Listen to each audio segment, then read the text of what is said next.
Yeah, that's cool. Yeah.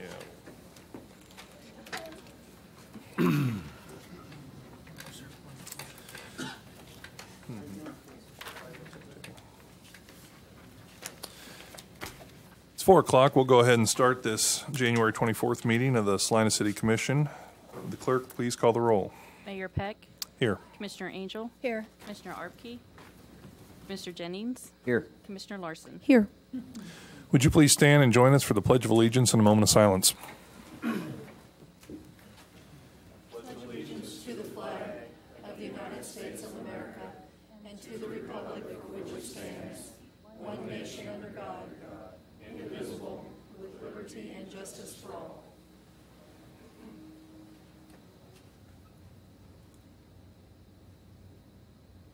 Thank you.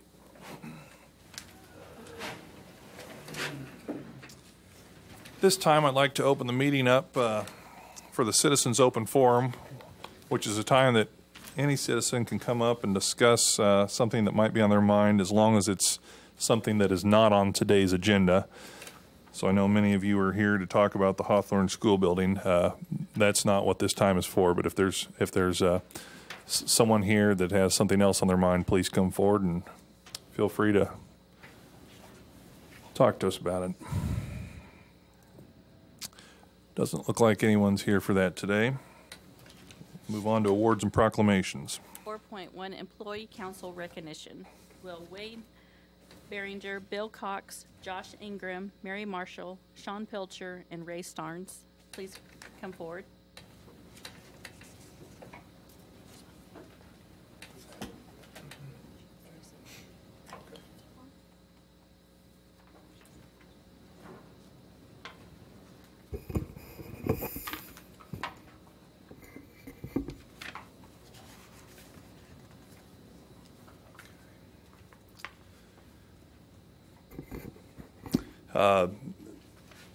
These guys served on our employee council, and their plaques read, "In appreciation for service rendered to the city of Salina, Kansas, Employee Council, Ray Starnes."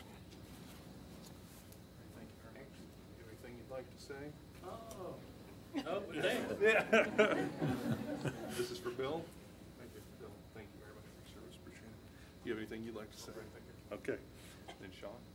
Thank you very much. You'd like to say? We appreciate your service and thank you. Thanks a lot.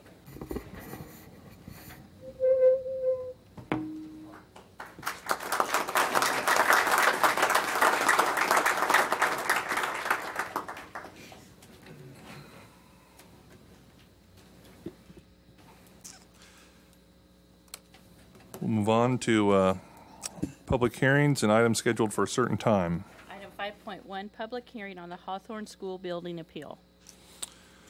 Go ahead and open the public hearing.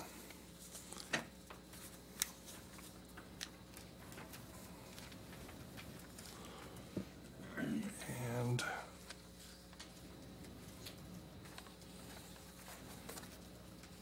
Mr. Andrew.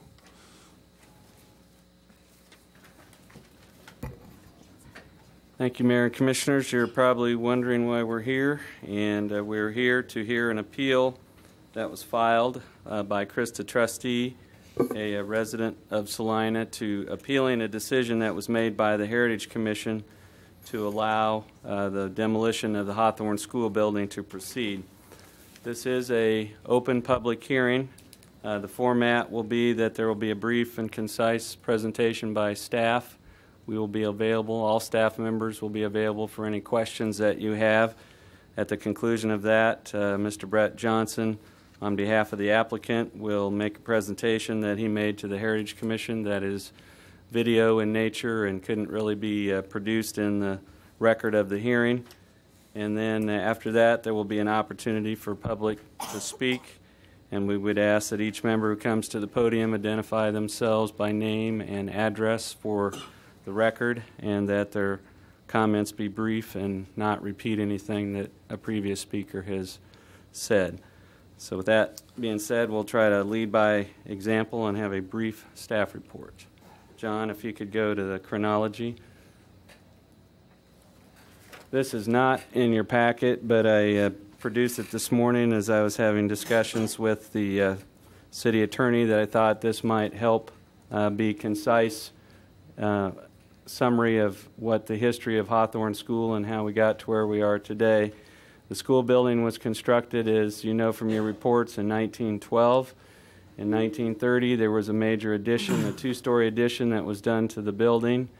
In 1963, there's a wing on the south and southeast side that's a single-story wing that was constructed in the early 1960s.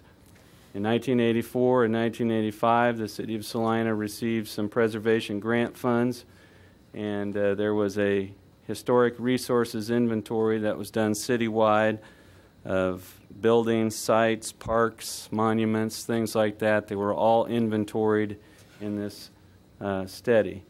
The inventory looked at Hawthorne School. They concluded that it had been altered from its original construction and architecture by the 1963 addition, the closure of the original entry facing 9th Street and some new windows. But the person conducting the inventory still believed that it possessed architectural, cultural, and historical significance to the community. So what occurred after that inventory is that some properties such as Masonic Temple, the Stiefel Theater, the Flanders Lee House, those as a result of that survey ended up on the state or national register of historic places. Some places ended up as local landmarks. Hawthorne School did not. But in 1997, the City Commission adopted an amendment to the Conservation District Ordinance, and they established standards for reviewing proposals to demolish or relocate significant historic resources that were identified by that 1985 study. And those properties that weren't considered eligible for state or national register or local landmark status were included in that designation. Hawthorne School was included as an individual property. It's not part of any historic district, but it is considered to be a significant historic resource for the community. When that ordinance was adopted, the City Commission said their goal was to retain and enhance those properties that contribute to the character and fabric of the community and encourage their adaptive reuse. And so the criteria that was used to review this particular case was the criteria that was adopted specifically in that ordinance. If you go to the next page, John. In the end of spring of 2001, the Hawthorne School closed. It was one of 8 elementary schools that were closed as part of a consolidation program. From 2002 to 2006, the school building was used intermittently for programs like Heartland programs, but at the same time in 2002, it was known that the school building was vacant and available, and it was actively marketed by USD 305, and they had a committee that reviewed proposals to purchase and reuse their school buildings. I recall, except for Parsons School, Hawthorne School was the last building that there was a proposal received on for reuse and redevelopment, and there was a proposal submitted by Dave Rose of Midwest E-Services. They're a real estate and auction business focusing primarily on real estate. They are currently located at 5th and Iron right now, but they had a plan to purchase and reuse this building. They went before the City Commission in January of 2007, and there was a zoning change and a plan submitted to you to reuse the existing building and property. In spring, they opened a portion of the building. In September of 2008, they vacated the building primarily due to high utility costs that were running in the neighborhood of $5,000 a month to keep it heated and cooled, and they were only using a portion of the building. At that same time, they identified a purchaser or potential purchaser of that building. There was a gentleman from San Diego, California, who purchased the building and property for possible use as an autism research and education center. As they got into that, eventually determined that the property and building were not feasible for that purpose, and the bank foreclosed on the property in September of this year, so the Labette Bank is the current owner of the property. September, you passed a resolution of support for an application that was to be submitted by Wholesale Property Services, and they were seeking tax credits to provide additional affordable rental housing units at this location. The resolution specifically did not specify whether you were supporting new construction or renovation, but merely that you were supportive of new housing opportunities in this area. And the resolution did specify that the project had to receive all local regulatory approvals, this being one of them, or the resolution was null and void. And so November leading into a December Heritage Commission meeting, an application was applied for and a certificate of appropriateness to allow demolition of that building was filed to make way for redevelopment of the site with existing buildings. John, if you could go to that first overview of the zoning map and vicinity map. This is an aerial photo of the site. The area that you see at the top there is a city park, Hawthorne Park. That property is still owned by the school district, leased by the city, and it's a small neighborhood park with the spray grounds. So the part that we're talking about is south of there and comprises 2.84 acres. Maybe if you could go to 3, John, to show our existing easements.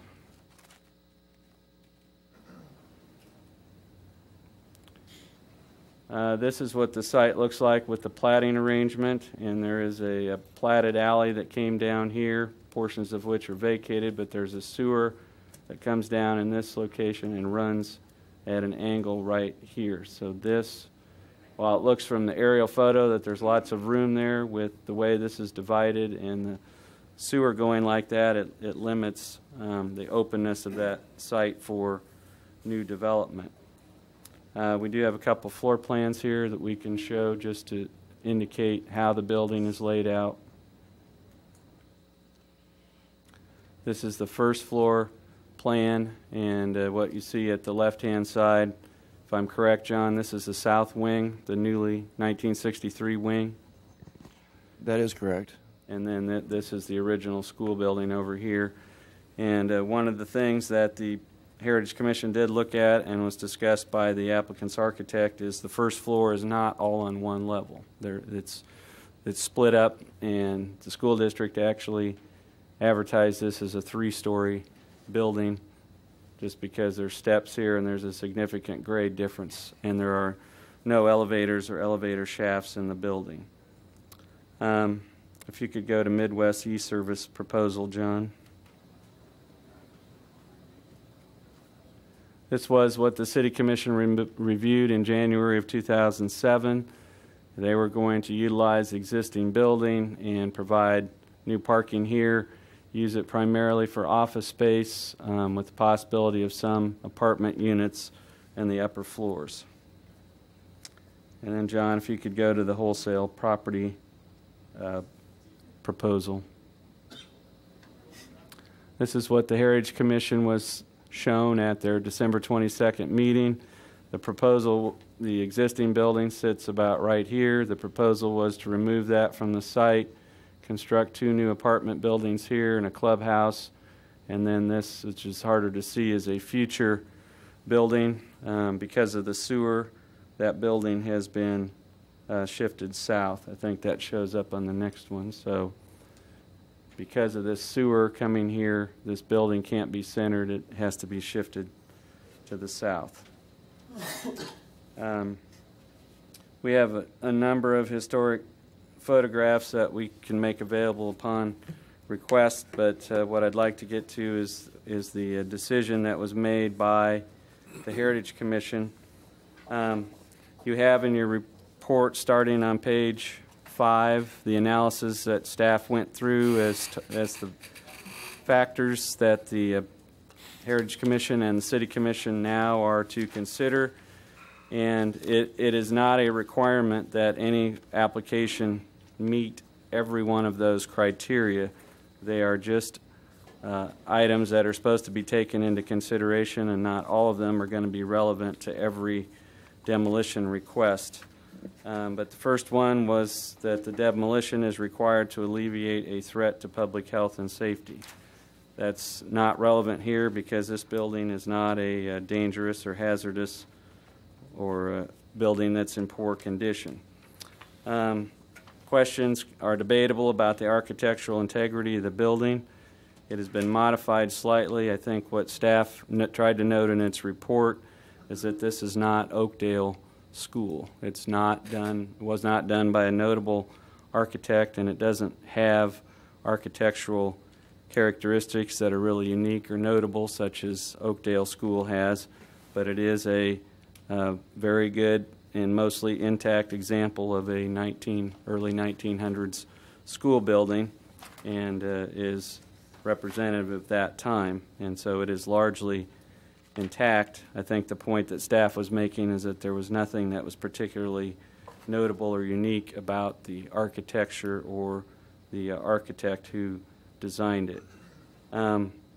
You were to look at the streetscape and how either having the building or not having the building would affect that, and because of the changes and the commercial nature around the property, staff didn't feel that there was much of an impact on the streetscape or surrounding area because the use and the mass of the building was primarily going to be the same.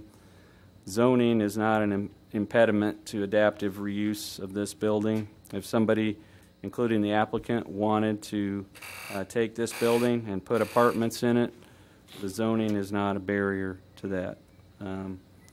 And then item 6 is the reuse plan is consistent with existing codes and ordinances for replacement and new construction. You as a city commission and the Heritage Commission was free to consider the reuse plan as part of a factor to be considered whether demolition is justified. And the 2 factors on willful neglect, that's not relevant here because the property has not been neglected. And Commissioner Angel was correct that the economic hardship factor is not relevant here because the applicant does not own the property, and so they have a contract to purchase it contingent on their plans being approved. The Heritage Commission considered 3 options. They considered approval of a demolition, denial of a demolition, or they had the option to order that the decision be delayed for a year to allow for a bona fide effort to market the property to be made. And the Heritage Commission was of the belief that a bona fide effort had been done by Midwest East Services and the school district before them, and nothing had come forward. So I wanted to refer you to page 9 in your blue sheet report there, and factors 5, 6, and 7 that I think those are the items that the Heritage Commission hung their decision on. And item 5, they found that the applicant and their architect had demonstrated that it would not be practical or economically feasible to renovate and reuse the structure. I think the applicants know buildings, they know building construction, their architect is familiar with the building, and I think initially they were open to reuse of the existing building but concluded that it was not practical, and the Heritage Commission accepted that assertion. The Heritage Commission believed that efforts had been made by the school district and subsequent owners to market the property in its current configuration, that they had not been successful, and the developer did present a plan for reuse of materials from the Hawthorne School building to establish a commemorative marker and to maintain a display of the history of Hawthorne School. And so I think those 3 items there are what the Heritage Commission hung their decision on. Your options today would be to accept those findings, sustain that decision, and approve the issuance of a demolition permit.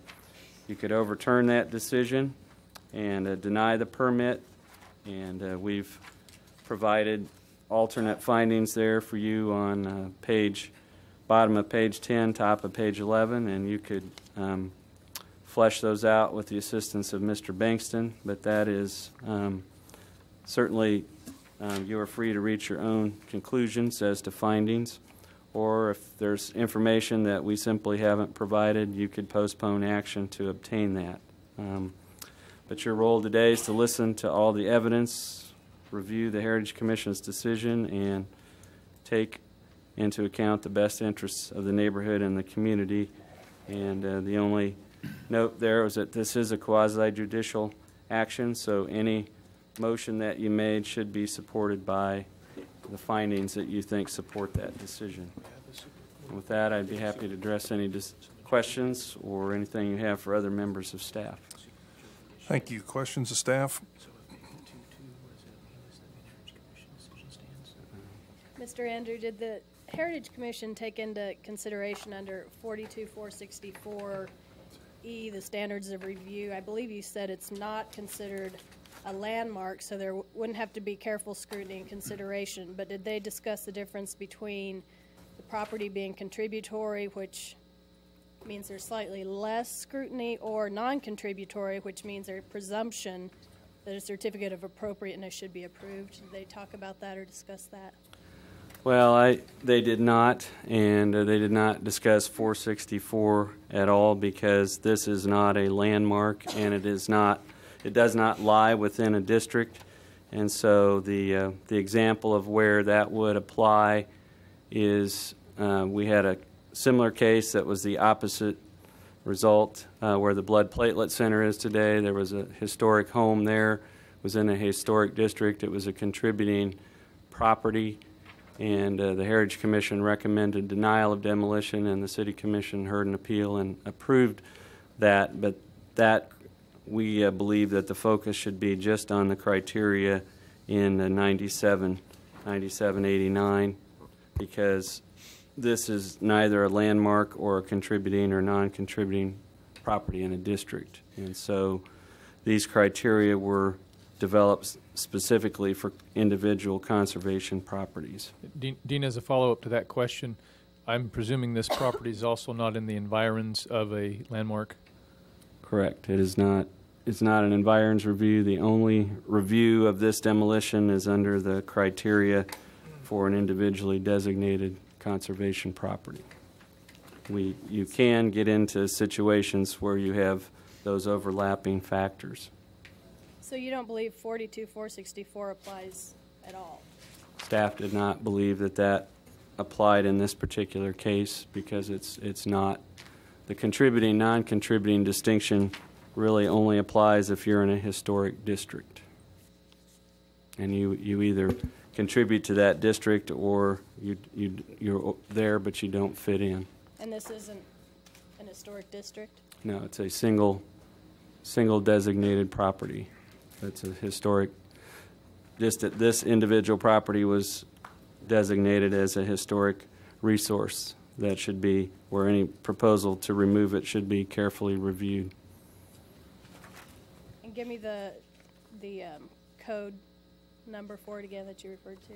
Yes, it's the section 9789, and it was adopted when this section of the conservation ordinance was adopted by the City Commission in 1997, and the criteria there is what was used in this particular review.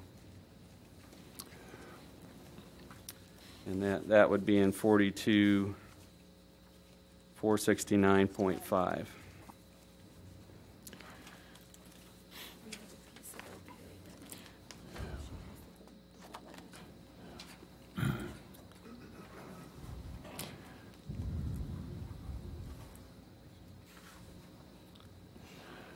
So if you read 9789 by itself, it makes sense, but the way that it's merged together in that code book, it doesn't fit very well together. But the 9789 criteria is what is supposed to be used in an individual conservation property.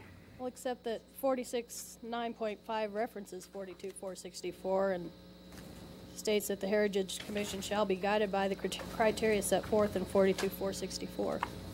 If if that criteria is applicable to what is being considered.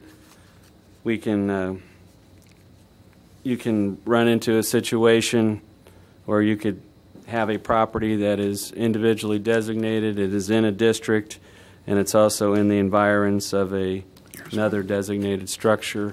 The only thing that this has is the individual designation for Hawthorne.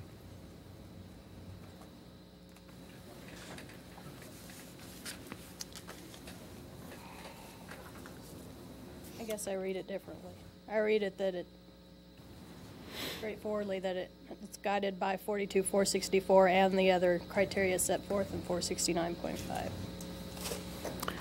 That is exactly what it says. It's just that since this isn't a local landmark or a contributing or non-contributing property, there was nothing there to bring to this case. I'm having a hard Mayor and Commissioners, if I may, I think so far everyone is correct. In that, as Mr. Andrew indicated, if you want to see the 1997 ordinance, you basically begin at section 42-469, where we are dealing with the conservation district. And that is the nature of the case today. We have a conservation structure, and as a practical matter in Salina, when we speak of the conservation district, we are speaking of the collective mass of individual conservation structures. There is not a contiguous conservation district as such. It is the collective whole of the individual structures. And in that conservation district or conservation structure context, we are dealing strictly with local legislation, strictly local regulation. And as I would understand it, when that segment, if you will, was added to the ordinance, and as you know, the ordinance as a whole deals with landmarks, and it deals with the historic district, and then it also deals with these conservation structures. And while those criteria that are outlined in section 42-469.5, they're on page 809, those are certainly the more specific criteria when you're dealing, as you are today, with a conservation structure. So I think that's the reason Mr. Andrew is emphasizing those, is that you simply are looking at a structure and you're applying those criteria. Commissioner Angel is correct in that the 1997 ordinance also referred back to the more general criteria addressed earlier in the code as to how you would deal with this matter of these designations in general. Landmarks, historic district, and now conservation structures. That hierarchy of scrutiny that Commissioner Angel is appropriately referring to, I say, is certainly included in that section that is referred to. I do think as you look at it, rather than trying to fit this particular case in one of those levels of scrutiny, there's kind of a natural hierarchy, because you're talking about the highest level being a landmark, then you're talking about a contributory structure within a historic district, and then you're talking about a non-contributory structure. So inherently there's a hierarchy of scrutiny there. I think in this particular case, I don't know exactly where one would fit that in that hierarchy, but my suggestion would be to focus on the purpose section of the 1997 legislation that is found there in 42-469. I think that sets the tone for what was intended with these conservation districts. And as you look at that statement of purpose coupled with the specific criteria, that to me is the standard that you are asked to, or under which you're asked to examine this type of application because we are talking specifically about a conservation structure within the overall conservation district. Mr. Bankston, do you think then I'm on under 464 where it talks about demolition, relocation, and land surface change? It talks about when exceptions are allowed and when demolition is allowed and specific findings that need to be made. Do you think those specific findings need to be made in order to approve demolition? I'm in, I think it's C. Let me see if I can figure it out here. Under design criteria. So we have E is standard for review, F is design criteria, and it looks like it's F. Yep. 2C. Yeah. I would suggest that I believe that the criteria provided in, now I'm flipping to the numbers. It just looked like there were some real specific findings that needed to be made to approve demolition, but if that doesn't apply here, then... I don't believe they apply here. I think the general sense of that, and as you can imagine, if we were talking about the demolition of a landmark, we would obviously be very much concerned about those specific criteria. I understood the reference back to that section as being more general in nature, and when dealing with a conservation structure, that those latter criteria, the more specific criteria for conservation structures that's there in 42469.5C are the more specific and are those that are directly applicable. Okay.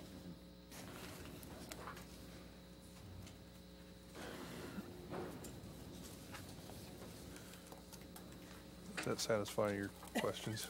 Yes. Oh, no, I appreciate that. Further questions? I tried to read in all of this. Who was Hawthorne? Who? See if John can answer that question. You know who the school is who named was, for, John? Who was Mr. Hawthorne or Mrs.? In the material that I've covered, there wasn't an individual I could identify as being the person who's this was named after. In the case of Bartlett School, that was named for a teacher. And in other cases in other cities, there are names to these types of schools, but I wasn't able to actually reference that. It's more of a traditional name, so I think they were just running down. I think it's more probably Nathaniel Hawthorne, the author, because the spelling is the same, and that's the only reference I've seen, not a local person, but at that time there was a tendency, we had a Longfellow school, and there was a tendency to name schools after authors also. Okay, just curious. Thank you.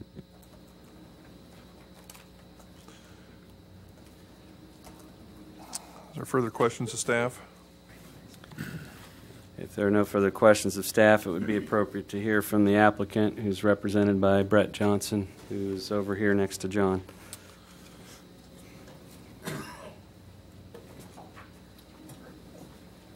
Good afternoon, Mr. Mayor, members of the Commission. My name is Brett Johnson with Overland Property Group, which is the parent company of Wholesale Property Services. I represent my two other partners over here, Pat Beatty, Rex Veneer. If it pleases the Commission, we do have a presentation that we can show that kind of goes through exactly what we showed to the Heritage Commission. You know, you're going to hear a lot of things today, obviously, from the public. We follow that very closely, all being Salinans, still having family here, some of us still living here. So we're acutely aware of the emotions behind this. There's been a lot of negativity focused towards the destruction and demolition of this building. Today, we would like the Commission to look at some of the positives, which they certainly are there, and there are many. We've developed over 1,500 units since 2003. This company started here in Salina with the reserves at Prairie Glen. It's our intention to build exactly that same quality product on the site of Hawthorne. We've done some research along with the help of city staff looking at investment that's been done over the past 5-6 years in North Salina. North of Iron Street, there have been 20 permits in the last 6 years for new home construction. In that same time period, there's been 517 permits for new home construction overall. So we're looking at about 3% of the total new home construction being done south of Iron. It's been our goal, and Dean can attest to this, to find a site in North Salina for the past 5 years. We've looked at a variety of different locations. We've looked at existing structures. We've looked at buildings like Hawthorne, looked at opportunities to renovate. Obviously, our architect is a Salina company. Jeff Gillum is very aware of the building. In fact, offices right across the street from it. Our first foray into Hawthorne was to look at renovating. And the deeper we got into it, the more we found that it's just feasibly not possible with the revenue streams that you can generate here in Salina. And having developed 120 units here in Salina, we happen to know exactly what those rents are and what's attainable. What we do strongly believe in is the demand for affordable housing. And while we are tearing down a building that's currently not being used for anything, we are creating an opportunity for 32 families.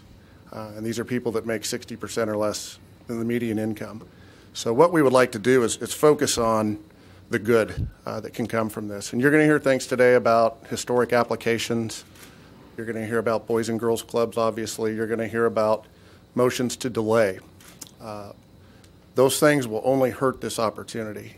And there are some time-sensitive issues involved in this, which I'll go over in the presentation, which can greatly be affected by your decision here tonight. So if it's okay with the commission, I'd like to go ahead and show that. And then we do have a 3D rendering of the property, what it will look like, and some of the things we're doing to preserve the heritage at Hawthorne. And I think you guys will be pleased with that. So I'll go ahead and start that. Can we do the lights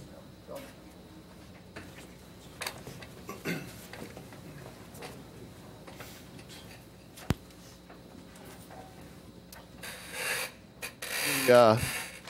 The presentation that we gave to the Heritage Commission included a brief explanation of our company, some of the product that we developed for those that weren't familiar with Prairie Glen when we came to the commission back in '04. We can show some of that as well. John, if we can flip the switch over to my computer so we can have it up there.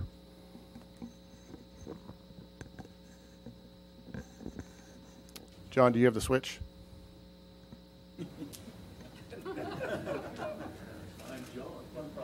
He's right there. John, who's John?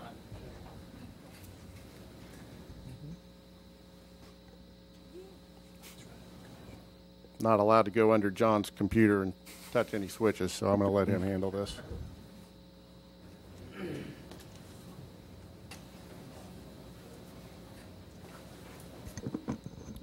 There is audio with this, so I'll try and adjust it as we start.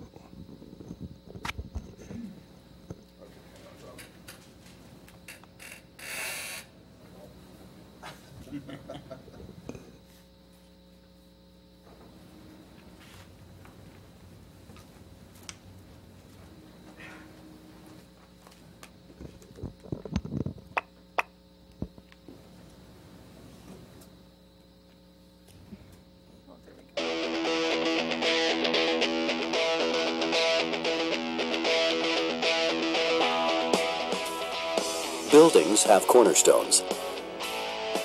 At Overland Property Group, we believe that to be the basic underpinnings of not only a successful building, but a successful organization as well.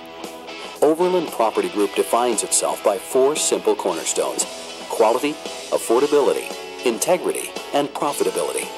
It is these 4 cornerstones that make up the foundation of Overland Property Group. Quality means excellence.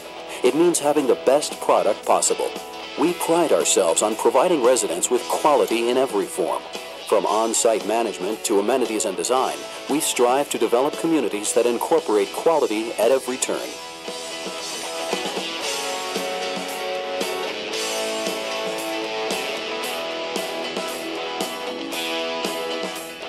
Affordability is something that we believe strongly in at Overland Property Group.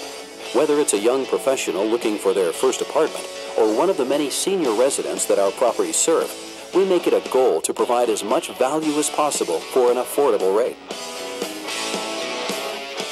Integrity. Doing what's right, even when no one is looking. As a trusted developer, we have a fiscal responsibility not only to our residents, but also to the institutions that help make our properties financially possible. Fulfilling the promises that are made to our institutional partners, as well as our customers, is what separates Overland Property Group from the rest.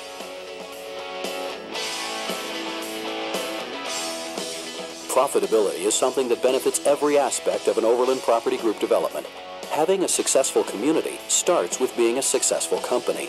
The profits generated by Overland Property Group are in turn a direct byproduct of happy customers. With over 1,500 units developed since 2004, Overland Property Group has become one of the fastest growing owner-developers in the Midwest. Among their many achievements, Overland Property Group has been awarded the prestigious Special Achievement in Affordable Housing 3 straight years by Kansas Housing Resources. In 2008, the company took on a challenge worthy of statewide recognition. After years of neglect, the city of Olathe, Kansas summoned Overland Property Group to redevelop an arson-ravaged facility that had served as a vacant eyesore to the community for more than 3 years. Upon its successful completion, the Gardens at Creekside stands as a tribute to private sector innovation and governmental cooperation. As a leader in the affordable housing industry, Overland Property Group works diligently to educate the public, as well as community leaders and officials, on the benefits of affordable housing. Overland Property Group, the cornerstone of success.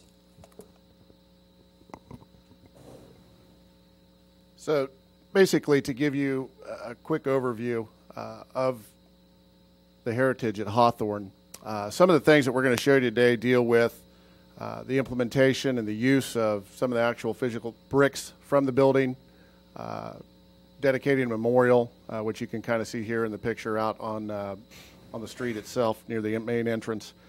These are all things that we emphasized when talking to the Heritage Commission, and we realized the importance of that. Some of the discussion at that meeting from the public centered around the nostalgia and the memories and all of the great things that came out of Hawthorne.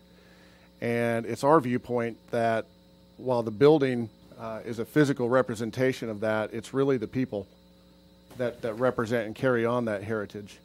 And currently, as the building sits and with the lack of opportunities that have arisen in the past few years, other than ours, there really hasn't been anything that's been memorable to come from that building in the last 5 years.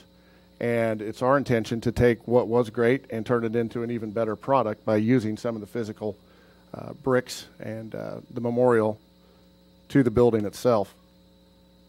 And as Dean's already pointed out, our site plan includes 32 units. Those buildings are represented here. There is room to expand to 48 units. Phase 1 would have roughly a $4 million construction budget. It includes a clubhouse, using the brick, also maintaining the use of the original entrance to Hawthorne itself, a dedicated display within the clubhouse, dedicated to the history of the school, a fitness center, and like all of our properties, including the reserves at Prairie Glen, on-site management, and then the dedicated monument out front. Some of the facts about this building, obviously we've covered some of this, but it's important to note that the USD 305 sold it in 1995. The building is not on any state or federal historic registries. As I mentioned, you will hear today that there is an application that has been submitted by a neighborhood group to get it on a state or federal registry. What's important to note is that while it's possible for anyone to submit a request to get it on a historic registry, it doesn't guarantee that it will be. And finally, it can't happen without the owner's approval. And the state and the federal historic registries have a policy that requires the current owner to approve the building being placed on the historic registry. We have a representative here from Labette Bank who experienced the last owner to have failed in that building commercially. This building was in foreclosure when we came in and put it under option. We do have Jeff Gillum here on hand, who to the Heritage Commission communicated the numerous infrastructure and construction issues within Hawthorne. Most of those issues relate to the old boiler system. ADA issues are obviously a concern when dealing in housing, particularly when you're dealing with tax credit housing. They make it very cost prohibitive. And for anyone's intention to make this building historic, should it be awarded a historic designation, and assuming that the owner would approve that, you're only going to increase those costs. So making this an apartment building, or making this a grocery store, or making this building a Boys and Girls Club is already difficult financially. Putting it on a historic registry makes it astronomically impossible to do.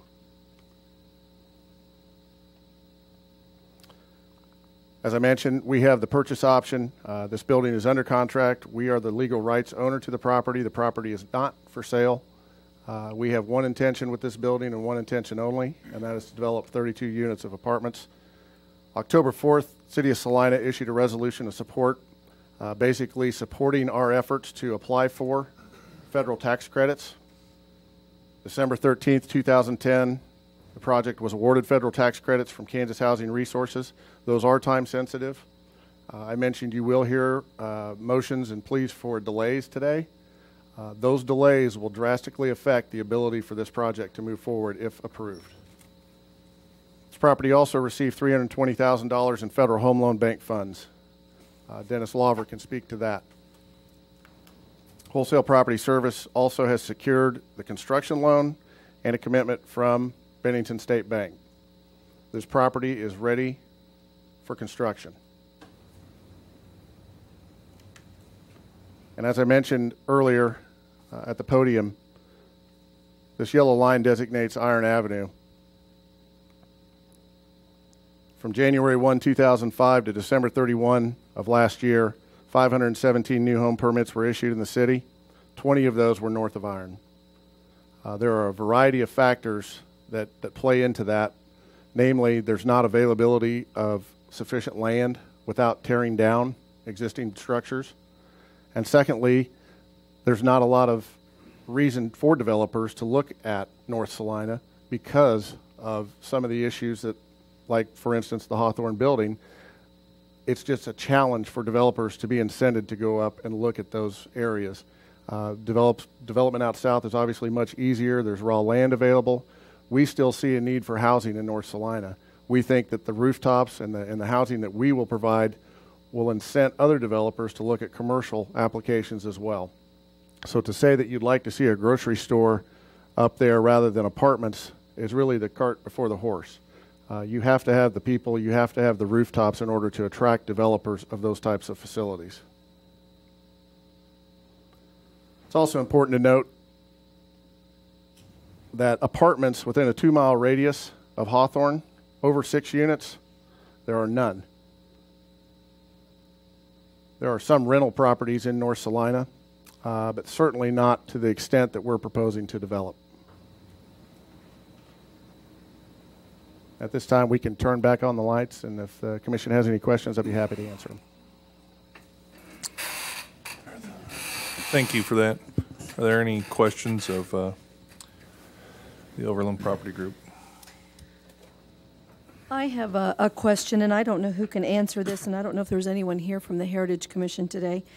But I understand that, correct me if I'm wrong, once you have altered or changed a building, I don't know if it can be placed on a historic registry. And since they have already closed the opening of the building and have taken away the steps, and a few things among many, the windows are not original and all of that, hasn't that already slightly tampered with it possibly even being on the historic registry?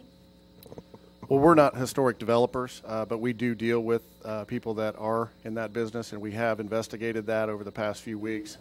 It is our understanding that any building can be put on the list, provided that the appropriate measures are taken to restore it to its actual original state. If things have been removed, that does challenge that, and that affects the ability for any federal or state commission to put it on that list. If it doesn't look like it's possible to rebuild the building back with the original materials, including the windows, which are a big factor with the historic people. Right. That affects the ability for that building to then be approved to put on the list. With all the additions that have been done to Hawthorne, we see it as a tremendous challenge to get it on there. Yeah, I'm not a historic registry connoisseur either, so I understand that the criteria is very, very difficult. And when you alter something even a little bit, or it's not the original, it just makes it more difficult for you to possibly get anything on that historic registry. So that was the first thing that jumped out at me reading through this whole notebook, because it has undergone so many changes and updates. Well, that's correct. And the overriding factor there is that you have to have the consent of the current owner. And Labette Bank and ourselves have no intention of putting that building or applying for that building to be on the historic list due to just those things that you just So mentioned. it's a moot point then? It's a moot point. Okay, thank An you. application can be filed by anyone for a building, but the commission that oversees that will not approve it unless the owner consents. Gotcha. Thank you. The reserves at Prairie Glen, is that the property on South 9th across from Jerry Ivy Park, roughly? Correct. 2515 South Ohio. Ohio, excuse me. When was that constructed? It was built in 2 phases. First phase completed in 2005. Second phase was completed in 2007, 2008. There's currently 96 units in the clubhouses, or 100% low-income affordable housing. Is there a waiting list there? Are there any vacancies there? How does that turnover usually happen? It's very common in all of our development cities here in Kansas to have waiting lists on affordable housing. They generally are full. In the case of Prairie Glen, it was full before we were done with construction. It has maintained occupancy levels and wait lists since day one. The most common occurrence is that we get people wanting to live there that are overqualified from an income standpoint, simply because we believe they're the nicest apartments in town. And have you fixed, and this might be a sensitive question, have you fixed the rental amounts for these properties? Do you have a target to what subsidy you'll apply for? I have a slide here that'll demonstrate that. Income limits affect what your rent is. I can try and pull that up again. So it'll be on a sliding scale, so to speak? Well, HUD sets the income limits, and the way it works, rents range, Pat, $575 up to $650 at Prairie Glen. I may be off by a few dollars. You are capped on how much you can charge for rent. People have to be income qualified in order to be able to live there. Correct. So, for instance, Salina County, median income's $58,000 roughly. People making 60% or less would be eligible to rent. Those rents don't fluctuate. We have set rents for people making 60% income. We have set rents for people making 50% income. Okay. Is that 38,000 or 58,000? I believe it's 58,000 in Salina County. I haven't looked at it this last few months, but it is set by HUD and whatever that number is, and it does go up every year. So our rents are allowed a certain percentage increase. And also, of the 16 units that you're proposing right now in that first phase, 32. Or excuse me, 32, are they 1 bedroom, 2 bedroom, 3 bedroom? They're identical to the reserves, which are all 2 and 3 bedroom units. The 2 bedroom units are 950 square feet. They include washer and dryer with rent. The 3 bedrooms are 1,152 square feet, also including 2 bathrooms and washer and dryer. Clubhouse will include a fitness center. Utilities are separate at these places? We pay for water, sewer, trash. So gas and electricity is the only thing? There's no gas. So they're So strictly electric electric is, bill. okay, thank you. Mm-hmm. I don't know who can answer this question, somebody over there probably, but someone talked about under demolition and the architectural integrity of the building no longer being evident. Was this designated as a conservation district prior to or after the architectural changes were made to Hawthorne, and does that timing of that play into whether the architectural integrity is being evident? Most of the changes, such as the filling in the front entrance and the changing of windows and the south wing, were done before the 1985 Historic Resources Inventory. So those changes were already evident at the time, but important aspect of this school building being on that list has to do with the historical and cultural importance of the school as well as just the architecture. Dean, and since you're there, just stay right there. This was way before my time. I was a citizen observing everything, but I wasn't on the commission, obviously. I understand that Whittier School was demolished and then everything was rebuilt again for Cottonwood. Is that correct? That's correct. Okay. Was John, do you there have that slide that shows the fate of all the schools? What I want to know is, was Sorry. was there any part of Whittier that was conserved or saved in the same light as what we're talking about today when they built Cottonwood? Whittier was not a designated conservation property when it was demolished. Okay. So it didn't undergo this same type of review. Okay. And who was Whittier, do we know? So it didn't matter? Didn't even save the name of the school or anything? That demolition permit was simply done administratively as part of the building permit for the new school, and because it was not a designated property of any kind, it didn't go through this type of review. Okay. All right. Thank you. Yeah, I saw that. Are there additional questions? Well, Mr. Mayor, if I may, we do have the 3D renderings of the site. I think it might be helpful for the commission as well as the audience to see exactly what these buildings will look like and how we intend to incorporate some of the features of Hawthorne. And by the way, I walked around there a couple days ago physically. And what are the blue flags that are already out on the north part all the way up to the fence, where the fence that divides the lot and the park? Their utility. What are they? I'm sorry? Marking of utility. Okay. All right. Thank you.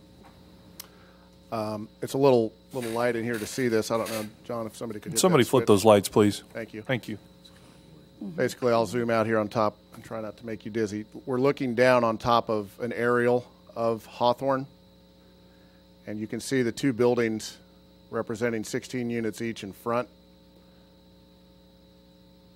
Again, our intention is to use as much brick as feasibly possible on our buildings, and as well as construction of this monument out front. The design, this was our first stab at it, but we're certainly looking at attractive options. We think that the heritage at Hawthorne is a great marketing feature, and we really like the concept of using the tradition, using the brick, having a memorial within the club. One of the things that we've mocked up, and again, this isn't a finalized drawing by any means, but we took the original entrance here and tried to demonstrate, at least to give some people an idea of what we would like to see happen with our clubhouse. And obviously, coming into the building here, you can see the old Hawthorne School landmark. Mm-hmm. As you go into the building, in the back, we typically in our clubhouses have fitness centers, as I mentioned, and business centers. We would like to dedicate an area within the clubhouse. I apologize for zooming in so fast here, but things that would recognize the lineage of the building, some of its famous alum.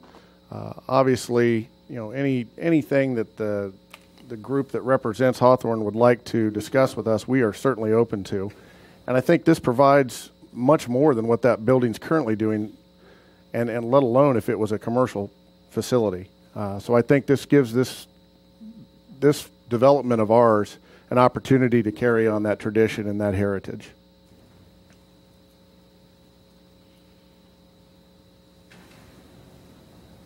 You can see here on these buildings, we've incorporated brick. We have talked with the architect and our builder, who have all confirmed that this can be done. There are specialists that do just that. In fact, in most cases, buildings are demolished and the bricks are sold for 80, 90 cents a piece. So that's obviously of value. I can't remember, Jeff, you might know the total number of bricks on there, but we think there's around $200,000 worth of brick. Well, our intention is to put that right back into this development.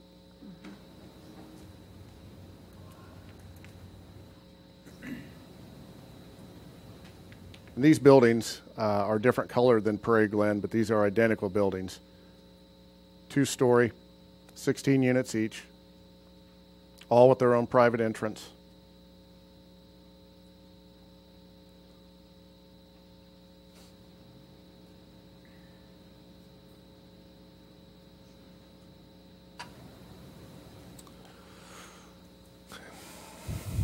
So that's it from our point of view. Thank you for showing us that. Thank you for flipping on the lights as well. Are there any additional questions from the commission for staff or for the Overland Property Group? Okay. We'll go ahead and open this up for public comment. A couple notes real quick. When you come forward, please state your name and your address. And I'd like to be able to offer everyone time to say what's on their mind. But if you can, let's try to limit those comments to around 3 minutes apiece. You don't have to use all that time if you don't want to. My mom made roast beef, and I'm going to go there for supper tonight, so let's get this going. So anyone who wants to come forward can do that now. I'll just come forward. I'm Don Whitman at 317 East Prescott. Basically, I'm just going to make a note. There have been 2 schools that have already been demolished. The old high school, which I believed was called Washington, which was over in the 400 block of Mulberry Street, just before you go into Oakdale Park. That was completely demolished because the 3rd floor had been condemned. And also there was a school, and I can't not remember the name of it. I believe it was over on, it was either Ash or Elm Street, and it was a grade school, and it was also demolished. And we also had a school up on Glenifer Hill, which has not been demolished, but the state is using it mostly now because I know the highway patrol cars used to park up there for a while.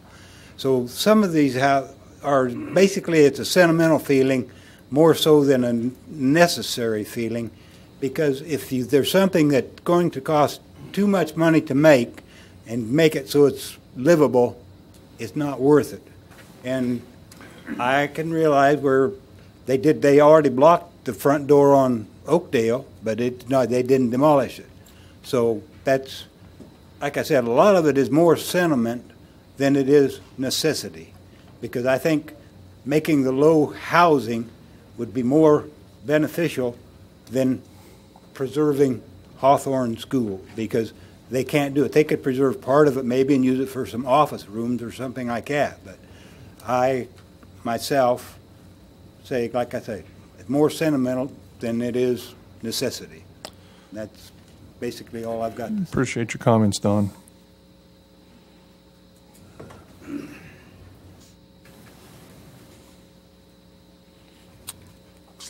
Looks like we got. My name is Ephraim Martinez. I live at 1520 Beverly Drive, and I think this is a good idea. The development that he's talking about is good and everything, but the north end of town lacks, like grocery stores. I mean, that's what came to my mind. It's like, he said they had to have the people first, and then you got to have the stores so you could draw the people to a place that he's talking about building. I think it's all a good idea, but it's just got to be put in perspective somehow. Because a lot of people in the north end don't have a place to go. They got to go clear to Walmart, and sometimes they don't have transportation, except for the Go Green bus thing. But that's all I have. Thank you. Thank you.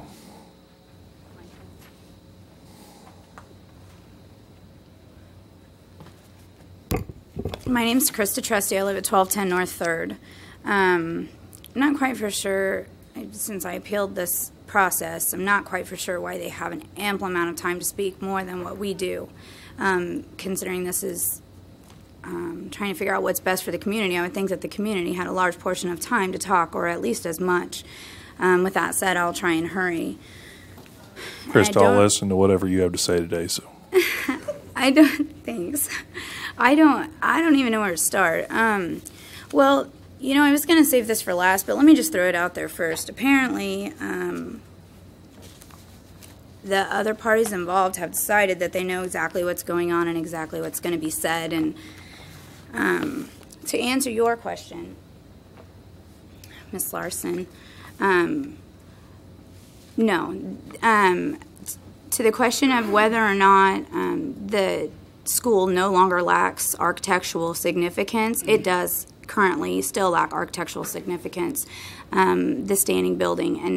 And even with the changes to the windows, which we've done with many, many historical buildings, even ones that are registered currently in Salina. Even with the changes to the windows and the additions, it is still possible for this building to be considered for national registries. And for whatever reason that wasn't able to be in your packet, I would like to give you the letter that I received from the Kansas Historical Society, stating that regardless of their concerns about some of the changes to the windows and additions, our staff has determined that it is potentially eligible for the National Register as part of the historic public schools of Kansas. So I'd like to give you this. What about this question that the owner has to agree that it be placed on the national? That is true.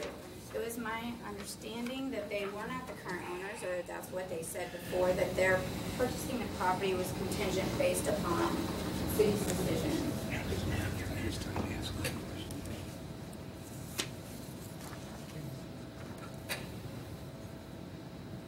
Whether that's changed, I don't know. I don't know if they have somehow managed to be able to purchase the property and the amount of time given. This is happening so quickly. There's so many things that haven't been pointed out. And I just want to cover a couple of things that have just been addressed. None of those properties, none of those great, phenomenal, huge building constructions, none of those look like Salina. They didn't. And, you know, to take out a priceless building for 32 low-income houses is absurd. Absolutely absurd. The value that school holds to the community that it lies in is far greater than what it would provide for 32 houses, 32 apartments. I live on the north side of Salina. I'm willing to share with the fact that I pay $675 for a house payment. I don't see anybody who can afford $650 a month living on the north side of Salina, where there are no resources, there is no jobs, there is nothing for their children to do, but they're going to move to a side of town that has been neglected for years. We had businesses, we had viable resources in that community. Now, when they talk about Salina shifting to the south, yes, it shifted to the south. You take out numerous great schools and it will shift to the south. And that's what's happened.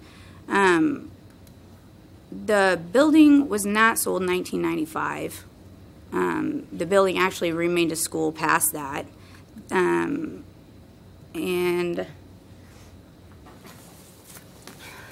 with that said, there's so much information that I'm worried that you guys are not going to get before you make this decision, because it's been made so quickly.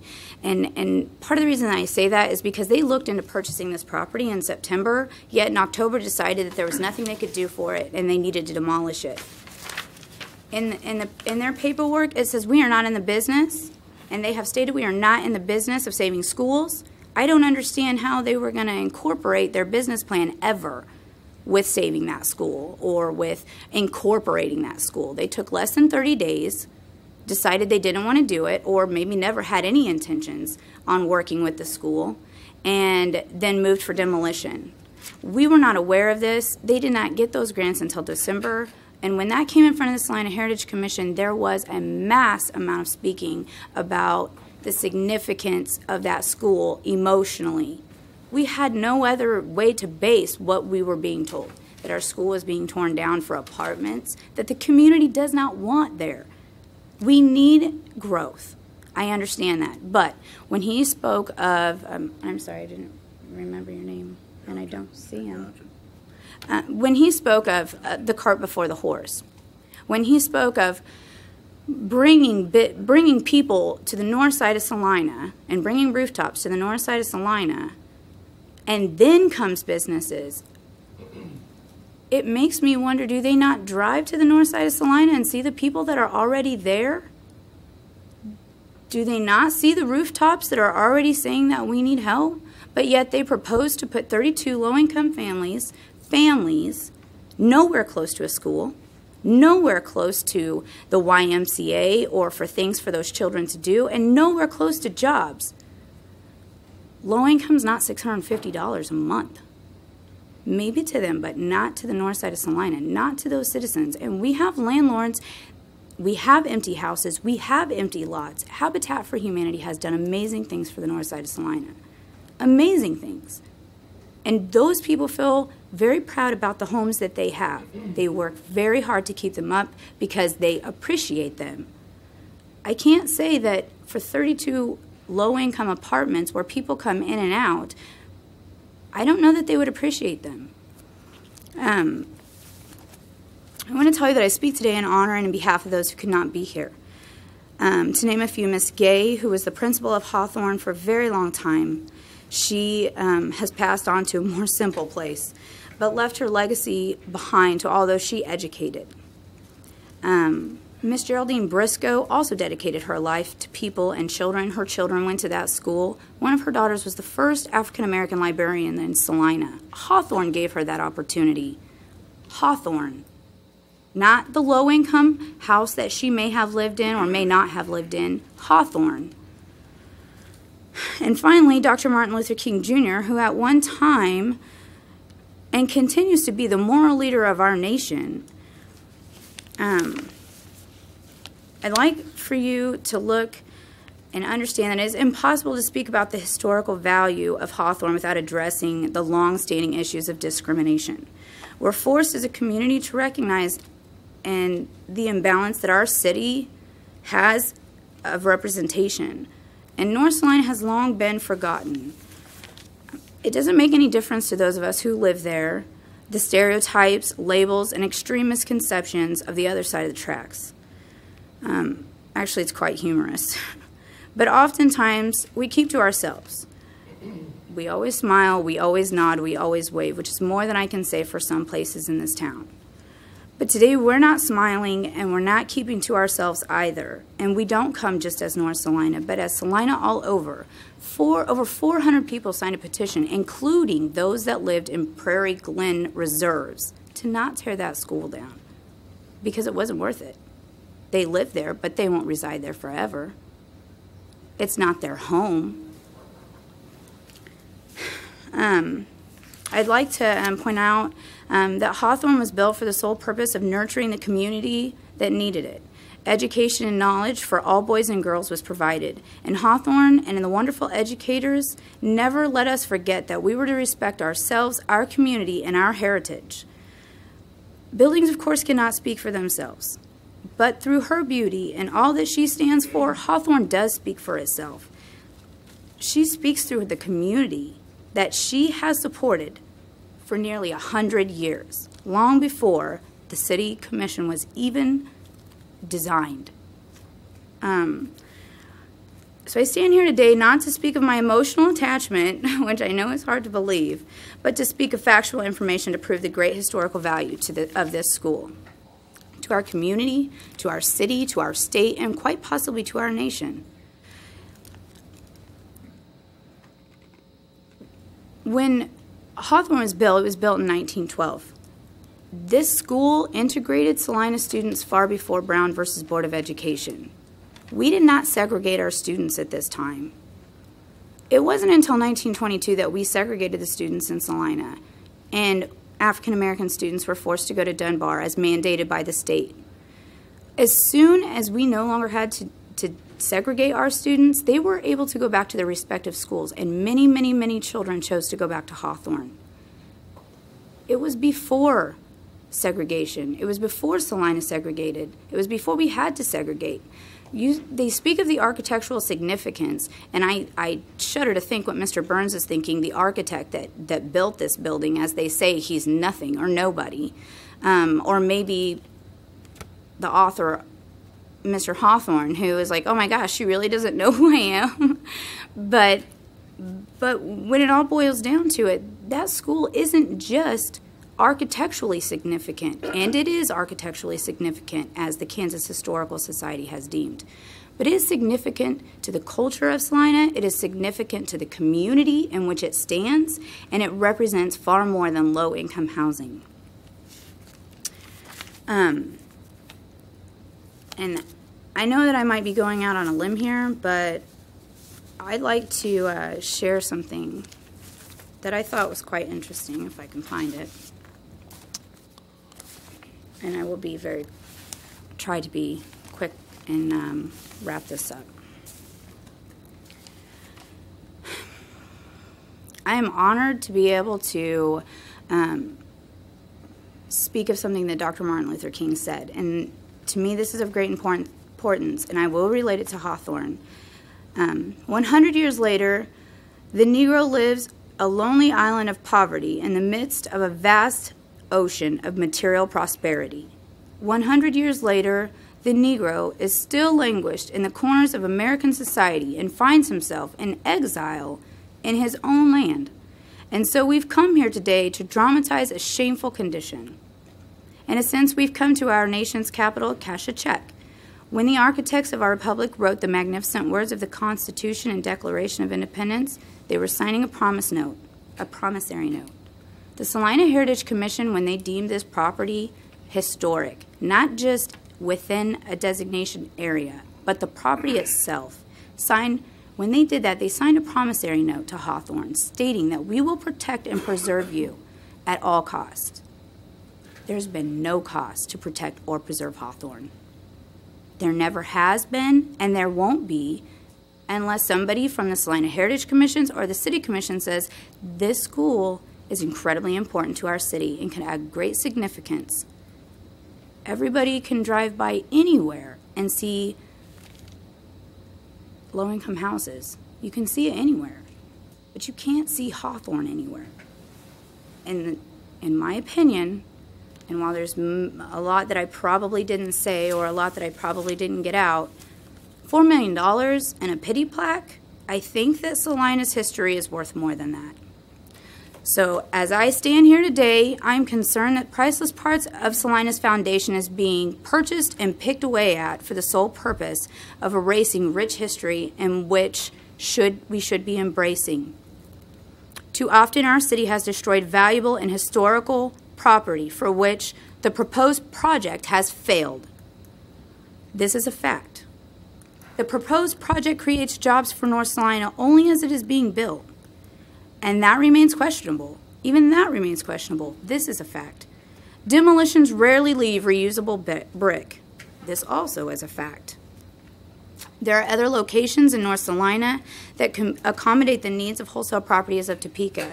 And as the Secretary of the Northside Development, I encourage them and would work closely with them in trying to help them find property that would be more suitable for what they're looking for. The Uptown Apartments, they looked at those buildings. Hawthorne was cheaper. Our community has greater needs than more housing with little to support our current viability. This is a fact. And our community does not want the demolition of the heart of our community to take place, and this is a fact. And if I have yet to convince you of the historical value of Hawthorne and what it could potentially pose not only for our community but city, state, and nation, then again I offer you that information that I already gave you from the Kansas Historical Society. Yes, it takes time, but all good things do, along with the Boys and Girls Club. And I bring that up not to save Hawthorne, because I was already looking into that prior to. I think it's a misconception that I used that in an effort to save Hawthorne, but it is a perfect place for a Boys and Girls Club. And I believe that nothing has ever worked there because everything that has went in since has been for profit.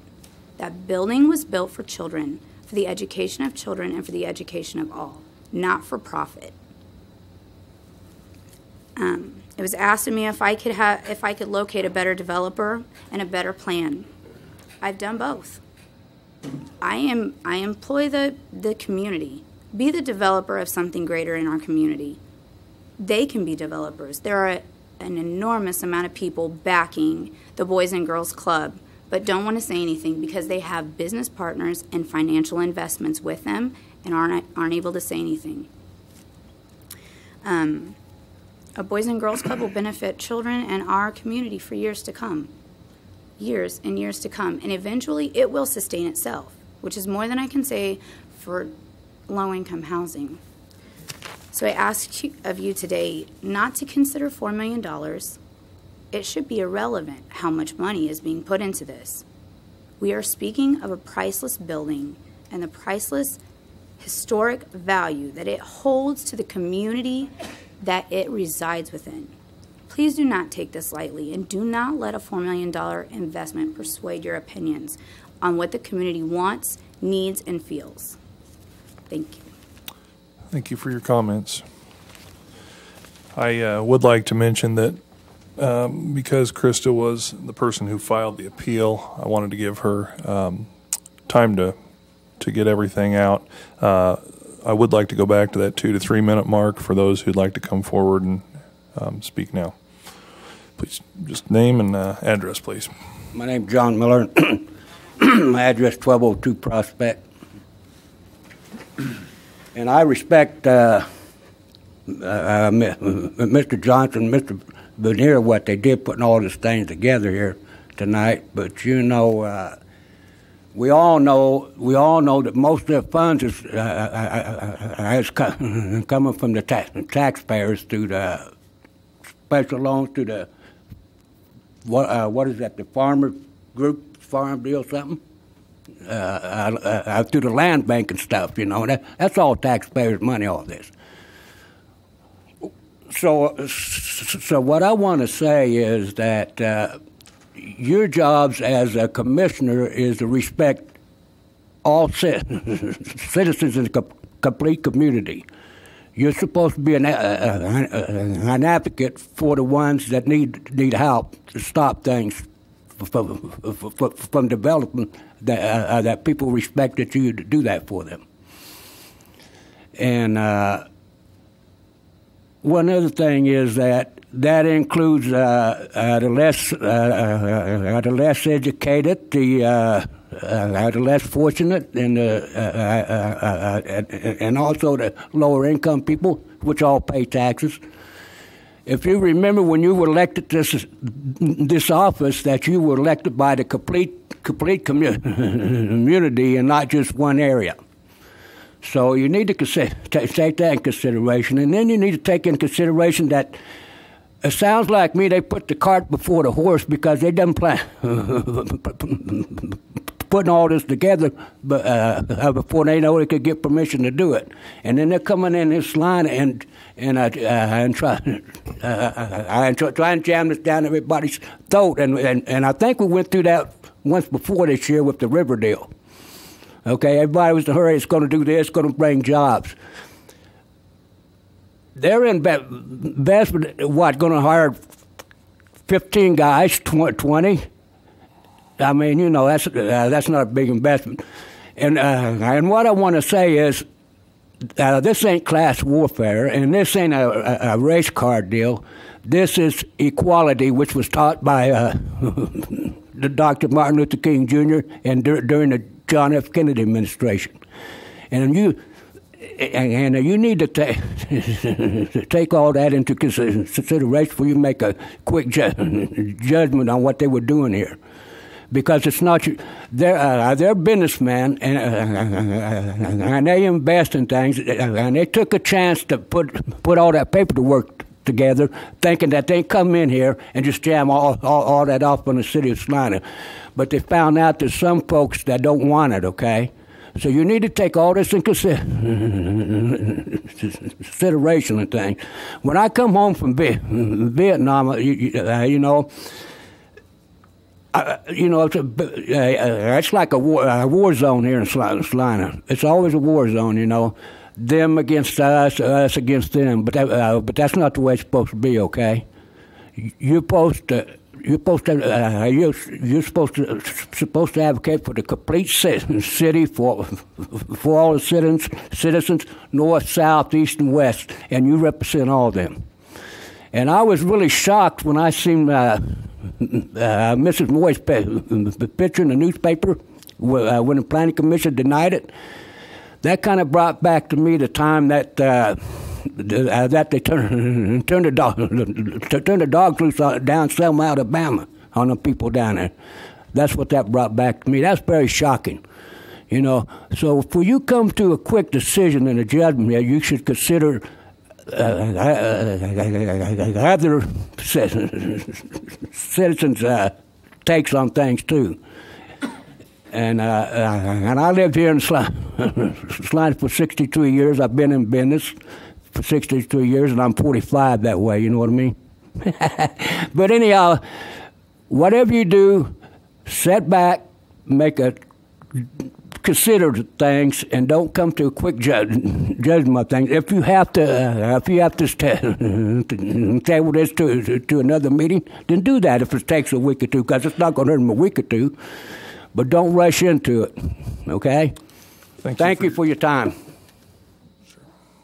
Mr. Bankston, will you correct me if I'm wrong, but when folks come up and talk, if you could specifically reference, I mean, we're kind of limited here. There's 8 specific factors that we have to look at, and we have to determine whether the Heritage Commission reviewed these factors, and they are whether the demolition is required to alleviate a threat to public health and safety, whether the architectural integrity of the building or structure is still evident, the streetscape in the conservation district, whether the demolition would adversely affect the conservation district, whether the zoning is compatible, whether the reuse plan is consistent with our codes and ordinances, whether the property has suffered from willful neglect, and whether this denial of this certificate of appropriateness would cause an economic hardship.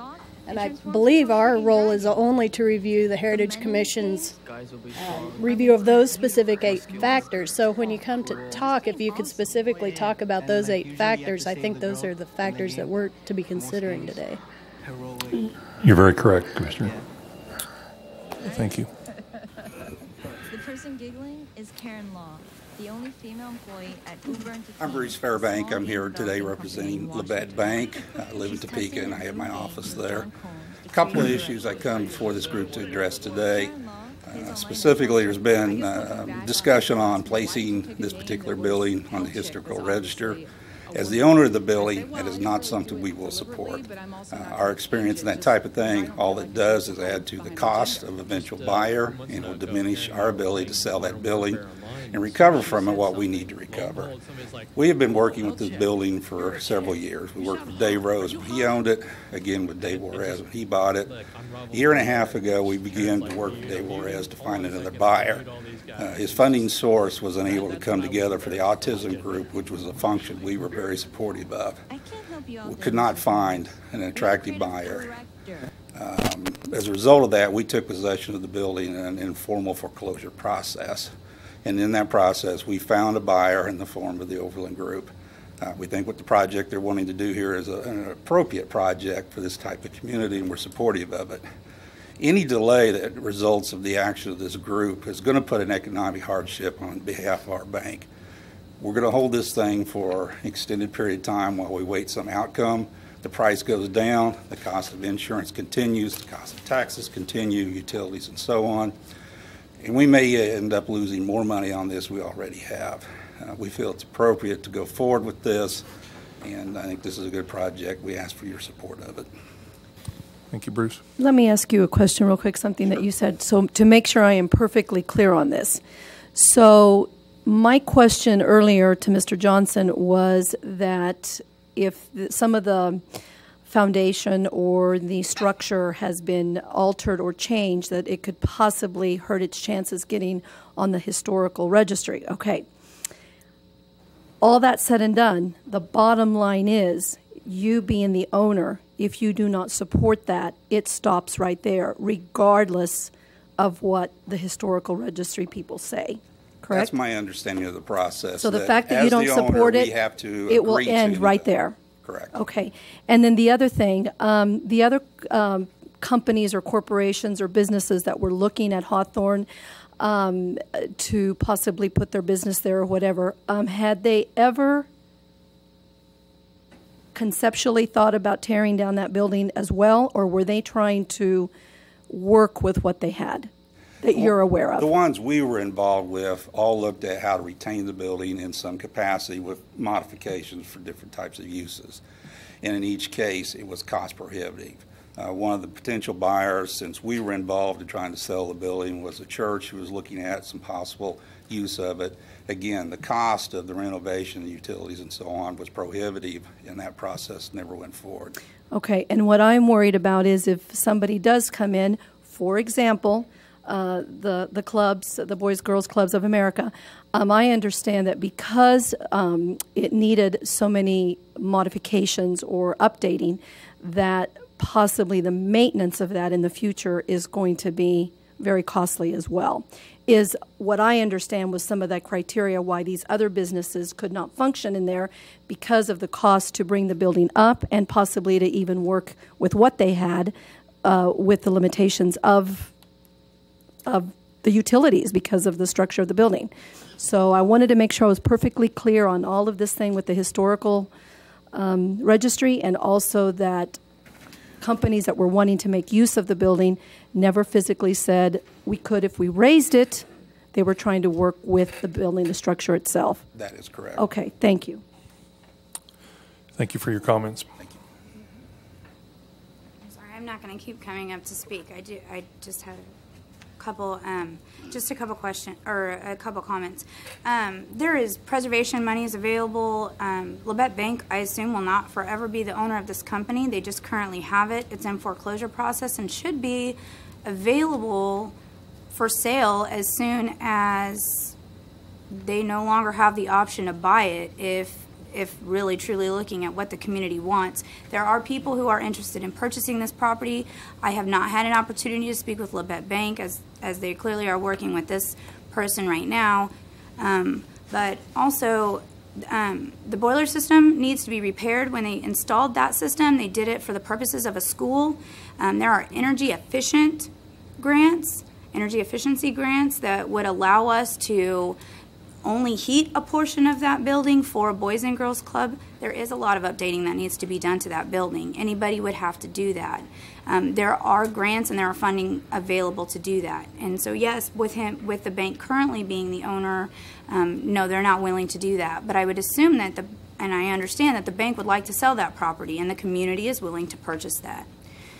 And actually, you might know where I stand on it, but I'm not pushing for a delay on this. I understand that they don't have time, and a delay would only leave them in limbo. I'm pushing for a denial. They are unable and unwilling to work with the historic property as it is. They've said that, and so I'm not pushing for a delay. I'm pushing for a denial.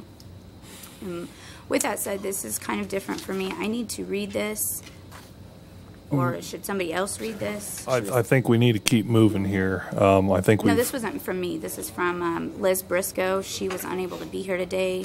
She had somebody come and drop this off, so I don't know. I'll tell you what, why don't we get to that after a while? I'm going to allow some more comments from people that are able to be here today.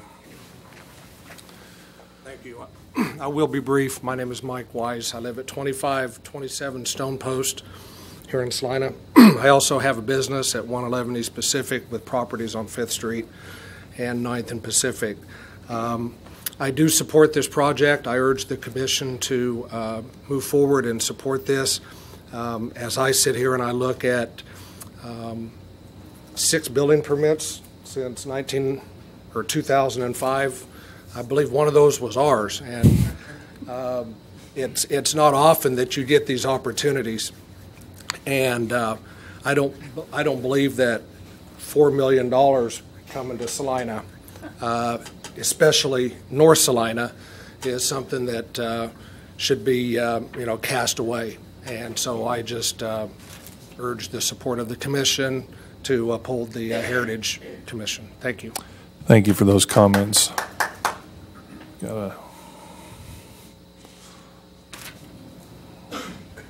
My name is Carla Mahon. I live at 809 Willow here in Salina.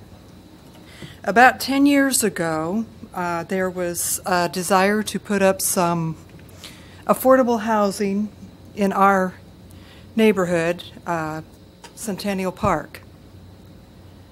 And we came to meetings like this, and it never evolved, and we still have our Centennial Park.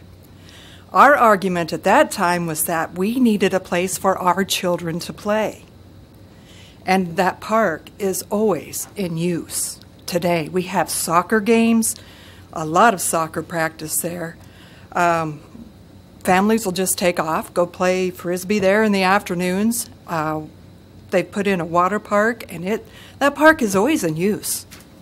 And so I think what we have to quit thinking about is the dollar signs that light up in everybody's eyes. These guys are going to bring $4 million into this community. Who's going to get it? Who's going to get that $4 million? I think that's the big question. Are they going to hire local people to do that work? When the work is done, who's going to do the maintenance? Is it going to be somebody from this community? I know the North End needs a lot of updating, and I think a lot of renovation should be done there. But I don't believe tearing down Hawthorne School is the idea, is a good idea. There's surely some sort of small manufacturing that could be moved in there. Something that would not, it's a sturdy building. Buildings built during that time were built very sturdy, and that is something that needs to be looked at. Thank you. Thanks for your comments, Carla. I'm going to keep going to new comments right now. Mr. Mayor and Commissioners, thank you.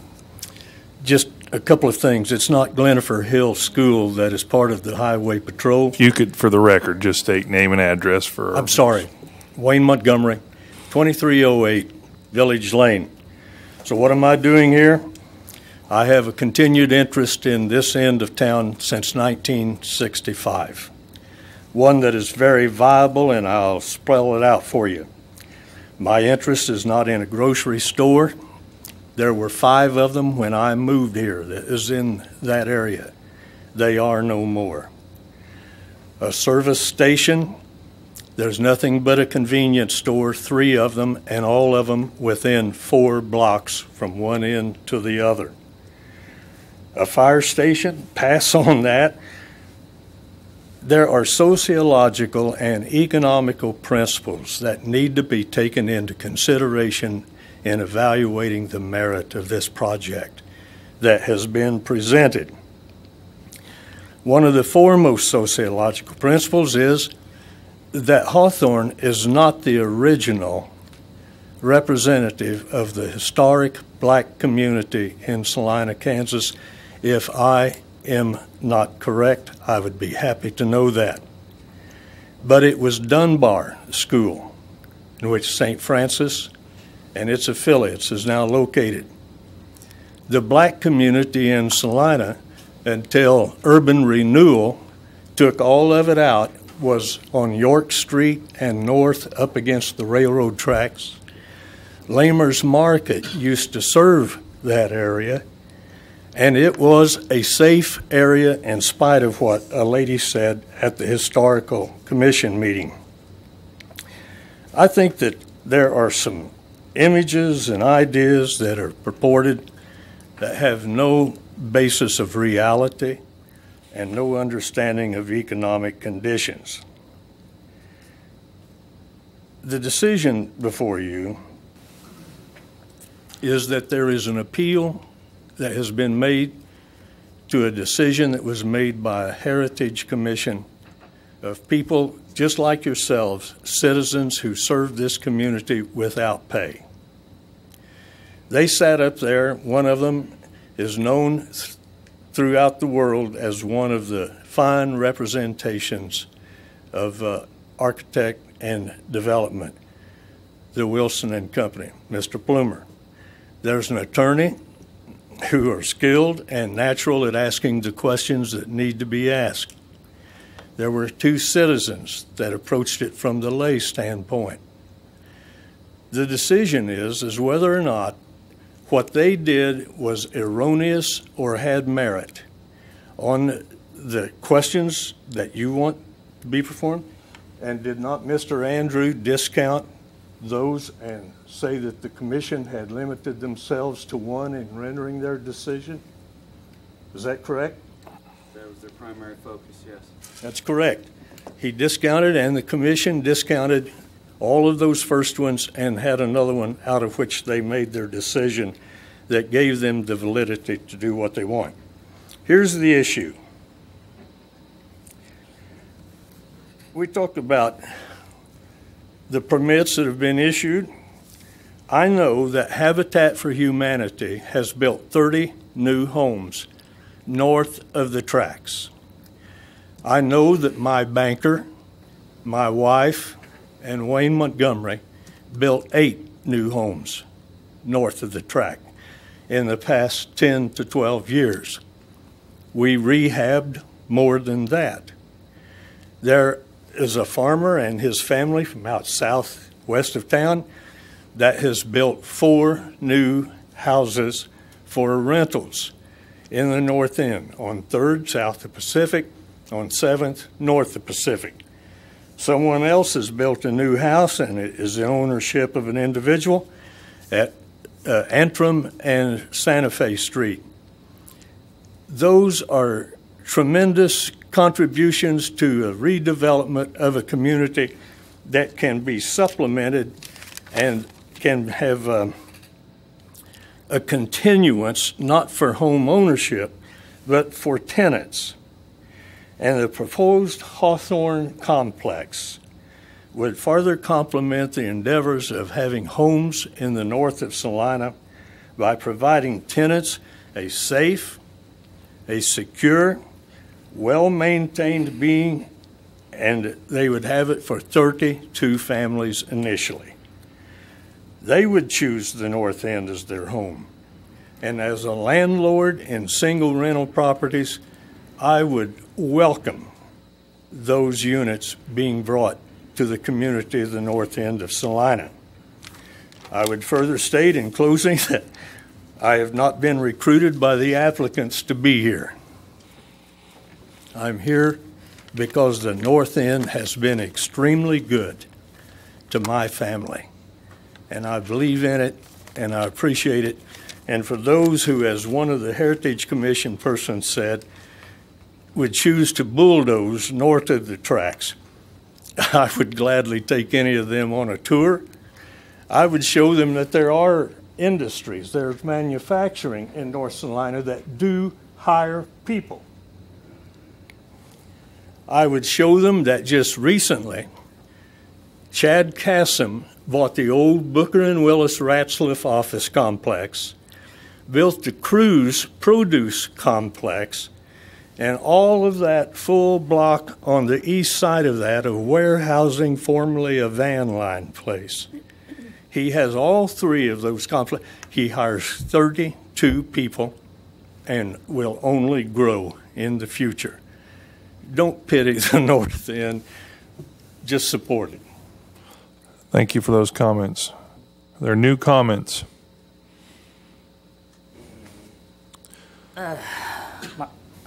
My name is Tracy Sin. I'm 229 South 2nd. I've been wasting a lot of time watching Channel 20, talking about the demolition thing, and I just want to be here just to see for myself what a waste of a building just to sit there for 8 years. No money coming in and out, no budget, no anything, just taking money out of everything else. It's a waste of money. Now, with $4 million and 32 units and could be used for, first of all, it's not a landmark. Erected in 1912, Hawthorns. And it's been sitting there for 8 years wasting away.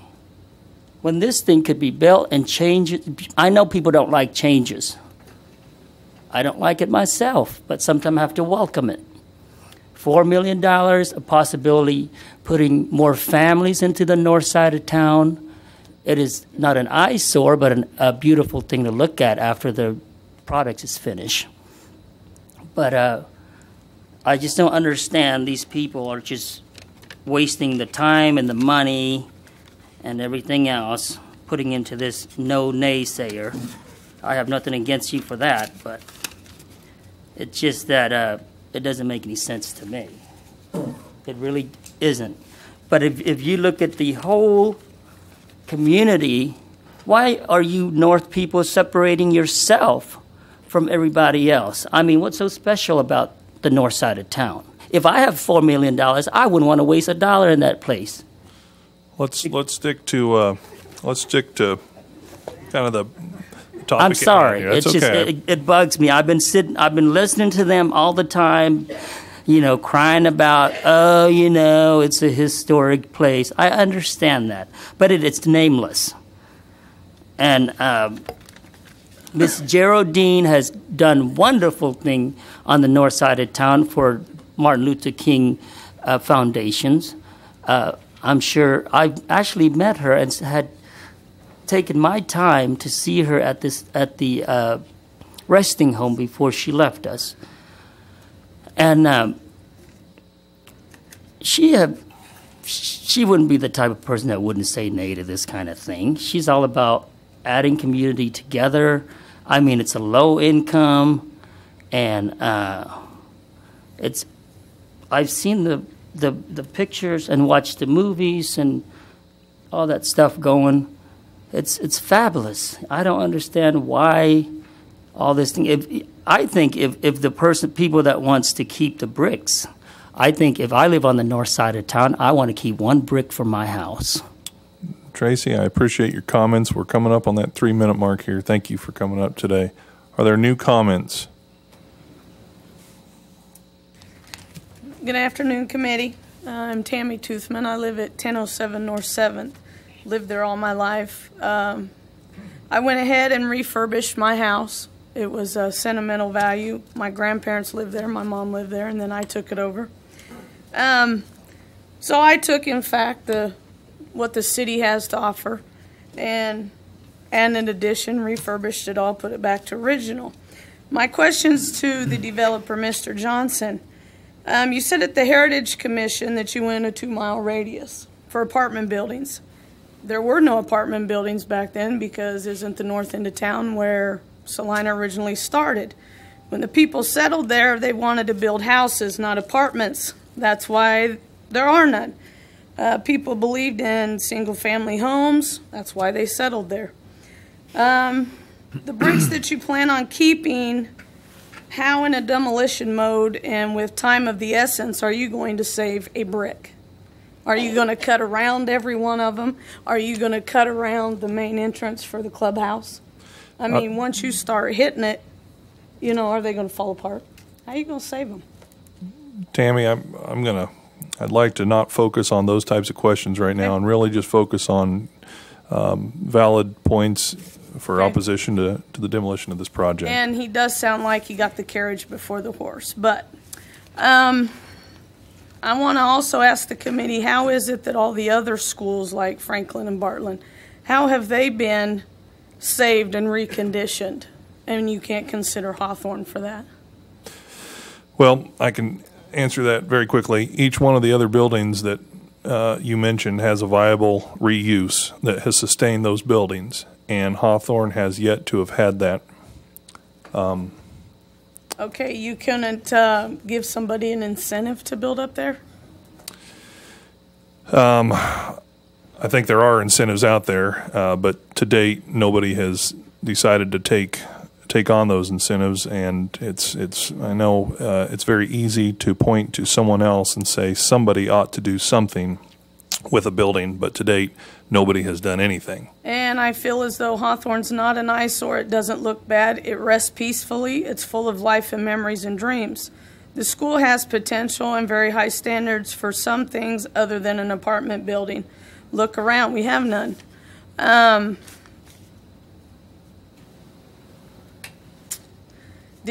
want to ask, did anyone see or go by the 4th of July weekend at the reunion at the Hawthorne with the opening of the time capsule? If you did, there was a lot of people there. We all had smiles. We rejoiced. I was there. I went to school there. My mom went to school there. She'd be 60 this year. It brought the school back to life. It brought us back to life. Most people cannot say that about their grade school. I feel as though the city's taken a lot away from us on the north side. I've lived there 40 years. Like we don't exist. We are the beginning of town, not the end. And we want our school kept. There are no historical buildings to look at, just run-down trailer parks, motel plots, empty lots. Can't we build there? We could clean some of this up and build there by the Ohio overpass. I mean, Lonnie Wilson's got a lot out for sale on Old State Street Road next to what used to be Turbine Specialist. Give people incentive to build there. We could have took Cabela's. We have the I-35, I-70 corridor. There's nothing up there for people.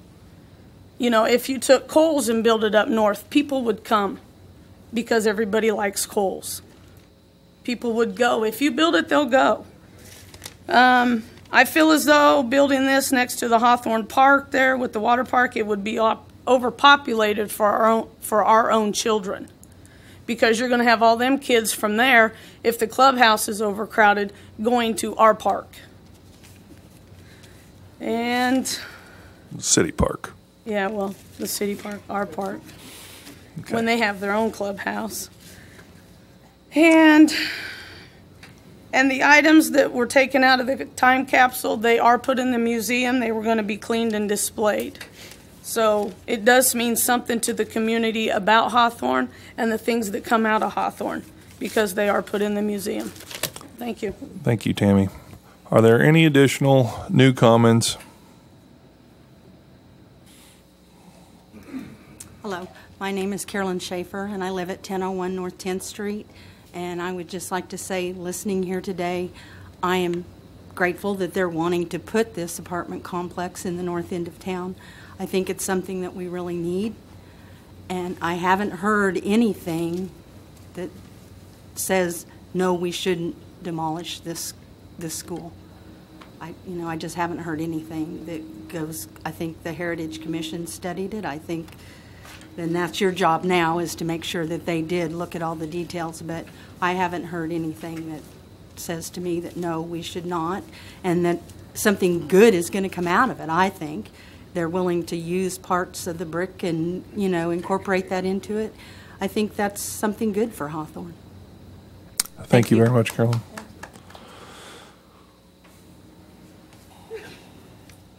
Dennis Lauber from the Salina Chamber of Commerce. Just like it did at the Historic Commission meeting, this brings back memories from my childhood when I was convinced that I could be the next Harmon Killebrew or Tony Oliva with a good set of knees, because right across the street from our home was Lincoln Elementary School in Fairmont, Minnesota.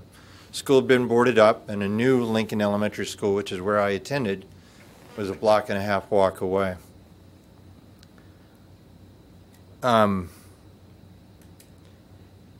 It would be a shame to have torn down Lincoln Elementary School, old Lincoln Elementary School. And when I found out that the vacant lot next to there where we had played baseball had been converted to housing, I felt like I'd been kicked right there. So I understand the issue. But I believe to do nothing would have a more negative effect in the long run in that part of Fairmont, Minnesota. And I was glad to know that after it had sat vacant for 3 years, somebody had come along and had put offices inside that building. The community I worked at before I moved to Salina, I was the chamber I ran was an equity partner in over $9 million worth of historic rehabs of apartments. And our office building, we were an equity partner in a $4.5 million project. I understand what it takes, and where looking at an old building is very cost prohibitive. I walked through there with both of the previous owners, including the nonprofit foundation based in San Diego, California, that wanted to come in as a nonprofit and use the facility in a way to help children. It just doesn't work for that particular building. We need workforce housing in Salina. You've heard me say that for 4.5 years. We need workforce housing in this part of the community. This is an opportunity to do that. This is an opportunity to be a catalyst to add to the things that Mr. Montgomery talked about with acoustic sounds. We need to get together with St. John's Military School, whose enrollment is up 30% over where it was 3 years ago. They're bursting at the seams. We need to look at some of these things and say, how do we make this a catalyst to do more things in the North End? Because you know what? They're right. They haven't been an equal partner at the table in the prosperity of Salina. And my organization is partially to blame for that. And we haven't reached out and worked together to do that. I think the developments like this can be a catalyst. You put people with income together, that kind of development will start and follow. Clearly, the status quo isn't interested in the north end of the community. We've got to do something different to break that out. It's not easy, and there needs to be a period of education to understand what's involved in recruiting Kohl's and why did they want to be where they were instead of the north end of town. Why will a second Walmart not want to locate in Salina, Kansas, to work through those issues? What are the challenges? Why not a grocery store? Well, let's find out the answers and talk about that. I know the answers. We need a period of education, but getting a group of people in some critical mass and with income levels and workforce housing is going to help. My last point is this. Mr. Johnson mentioned I serve on the Federal Home Loan Bank Affordable Housing Council for Kansas, Oklahoma, and Nebraska, and Colorado. And by the way, it's federal, but there's no tax dollars involved whatsoever in the tax credit that entity has provided. And the reason that the council that I'm on recommended or agreed with staff's recommendation for $320,000 to the project is because they're a solid developer. They walk the talk. They deliver good projects. You can see that right across the street from a park now in Salina, and they will do it again here at this site. So I would urge you to move ahead with this project, but I also say that, and I put the saddle of a burden on myself and our organization, our board of directors, to do a better job to intentionally move forward and to work better with the north end of the community. And we're going to start that with conversations, starting with Mr. Weiss as the leader of the North End Development Group, and begin the conversation with him and work to move forward. So I would ask you to approve this, but I would also ask you as city to join us as we take seriously the issues that are here. Thank you. Thanks. Are there Commissioners, good evening. I'll try and make it short. Jeff Gillum. Wear two hats, as I mentioned to the Heritage Commission. I am the architect representing the developer, but more importantly, I would not be the architect representing the developer if I did not believe in this project. I reside or work at 730 North 9th Street, directly across the street. We've owned and operated that business for 30 years. So I'm very passionate about doing something new, getting rid of the old Hawthorne School. It's not a school now. It's, you know, the time to talk about a school and losing the school was back in 2002. This has been a building. We have worked with the previous developers time and time again. We have tried intently to try and make that work for the last 6 years. We have not. It's failed. It has lots of issues. It has lots of burdens, lots of financial costs. It's, again, just a very difficult building to make it work. You know, I commend those that talk about segregation and memories and memorials. Well, I think the appropriate place for that is the Smoky Hill Museum. I commend the developer for offering to put in a memorial. If we save the old school and it becomes a burden on some nonprofit and they go bankrupt, I've seen it time and time again. You just can't take on a big dinosaur like that if you're a small group trying to start out and operate. So I think the developer is offering the neighborhood a memorial that they probably would never see. And then finally, I think Dean pointed out the 5, 6, and 7 that the Heritage Commission looked at. I want to intently go to your packet and have you look at items 1 through 4, which to me are more important. Item number 1, the Heritage Commission, our legal body, states the architectural integrity of the building or structure is no longer evident, and it goes on.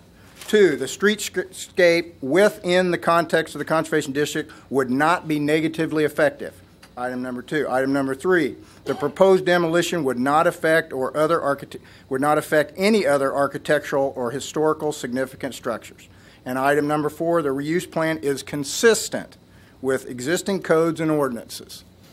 So with that, I ask that you support the development and the removal of Hawthorne. Thank you. Thank you.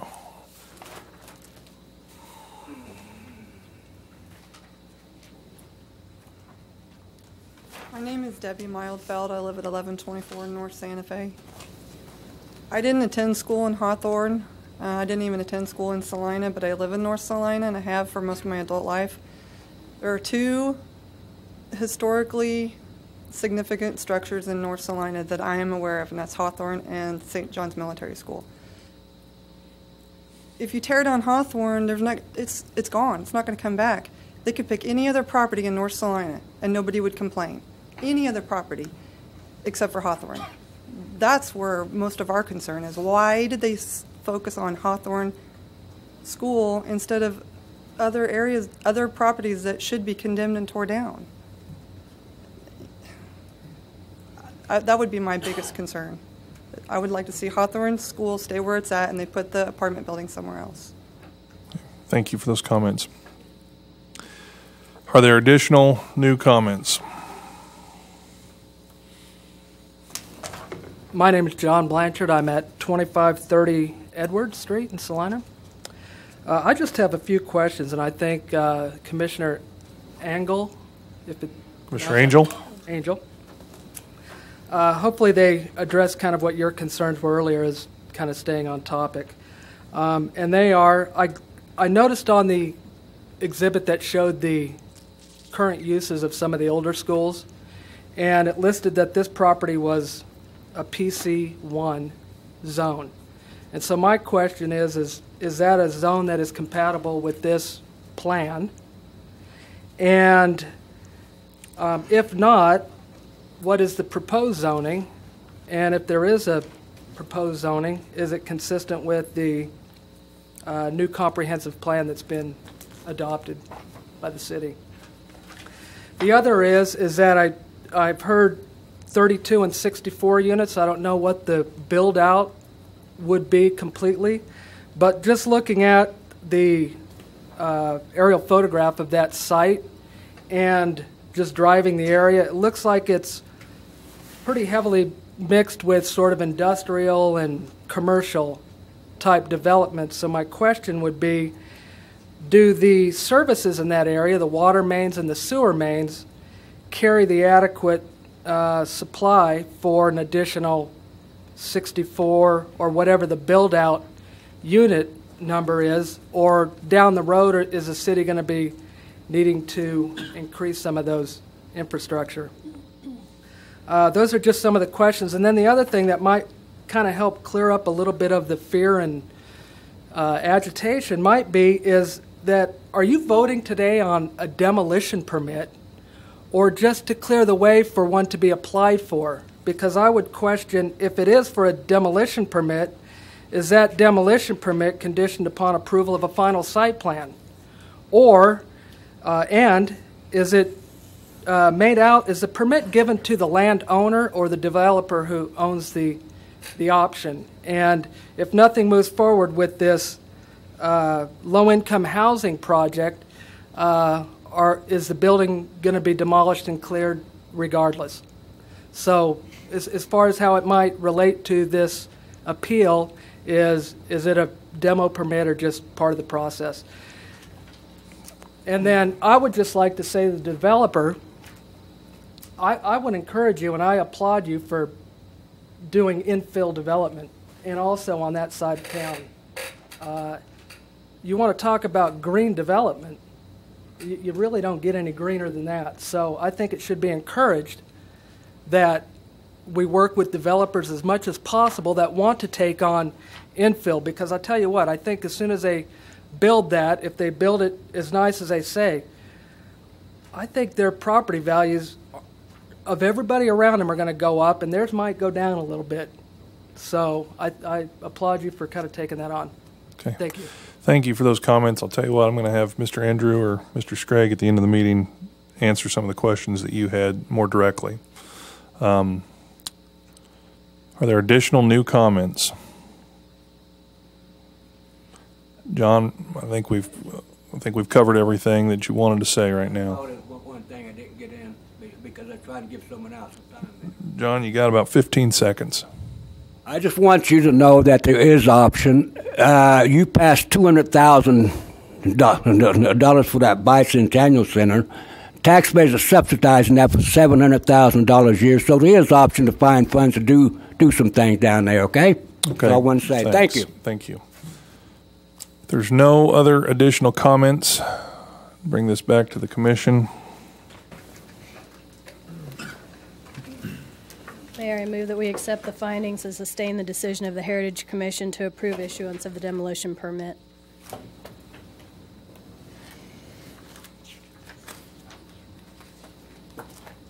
Would you repeat that one more time? I'm sorry. I move to accept option 1, accept the findings and sustain the decision of the Heritage Commission to approve issuance of the demolition permit. Second. It's been moved and seconded that the commission accept the findings and sustain the decision of the Heritage Commission to approve issuance of the demolition permit for this project. All in favor say aye. Aye. All opposed, same sign. Motion passes 4-0. The hearing is closed. Move on to the consent agenda. Item 6.1, approve the minutes of January 10th, 2011. Item 6.2, approve the minutes of January 14th, 2011. Item 6.3, resolution number 116798, affirming the solid waste management plan. Item 6.4, resolution number 116800, authorizing the agreement with ASI to administer Section 125 flexible spending account. Is there any particular item a commissioner has a question about on this consent agenda? If not, I'll accept a motion. Mayor, I make a motion we approve the consent agenda as read. Second. It's been moved and seconded. We approve the consent agenda. All in favor say aye. Aye. Aye. All opposed, same sign. Motion passes 4-0. On to development business. Item 7.1, resolution number 116799, expressing support for a housing tax credit application submitted by MRE Capital LLC. Mr. Hobby. Thank you, Mr. Mayor and Commissioners. We have a housing tax credit of a little different nature this evening to bring to you. We're asking for your consideration for resolution number 116799 that would consider approval of MRE Capital LLC of Kansas to apply for a housing tax credit program for a project on South Ohio. The project would be represented by MRE Capital of Kansas City, and they would be working on 40 single-family unit housing complex. The housing complex would also include the facilities of a new community room, an office, as well as a workout area. Today we have Mr. Jake Mooney, who is here with MRE to explain the project to you and answer any and all questions you have on the project. Mr. Mooney. I'll be brief. I'm also a big fan of roast beef, so and we are not tearing down a historic building. But the project that we're proposing is 40 single-family homes. They are approximately 1,400 square feet, 2-car garage, Energy Star qualified homes that we would be converting to home ownership in 15 years. I don't know if we ended up getting the pictures done or not, or if you guys got the packets that were sent out, but there's basically 4 main floor plans that are used with mirror images. Here's actually the location. Sorry on them. Okay, great. Thank you. This site, as was mentioned, is on South Ohio. It sits on Stan Byquist's property, just to the east side of Ohio Street. Zooming in, this is the preliminary site plan as of right now. The house plans are these 4 house plans that our contractors and architects have built in the past. There's 4 different house plans. I'll just run through them real quick.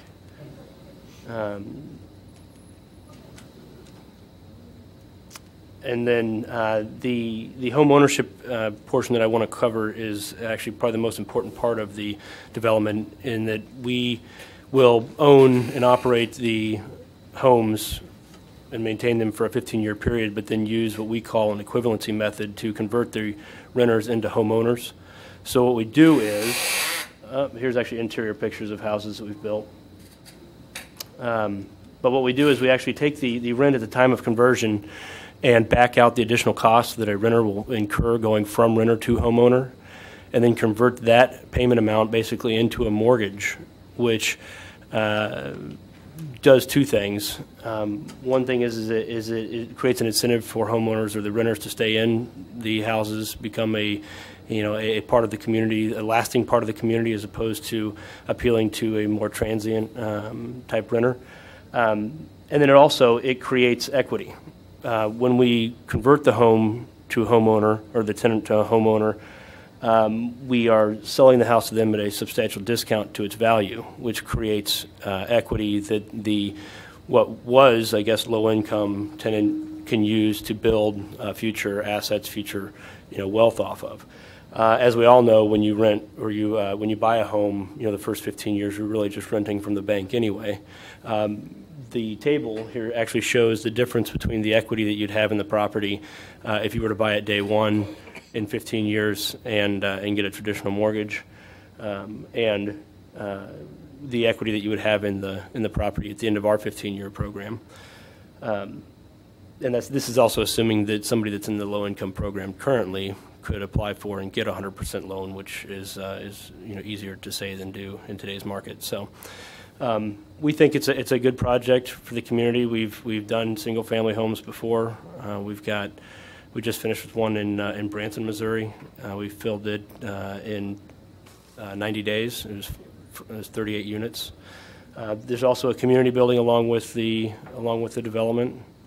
And I really want to just, I guess, at this point, open it up to questions, and hopefully I can, answer those questions and explain more about the project through those answers.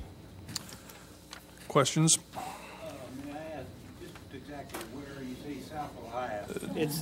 Don, I'll tell you what. This time period right here is for the commission. I can tell you this is south of the Prairie Glen Apartments, across from Jerry Ivy Park. That's what I was wanting to know. I just Okay. wanted to know where it was. Yep. Okay. Are there questions from the commission? I do want to commend you. I have been amazed at some of the design plans in recent years that really focus on a garage being the central focal point of a house.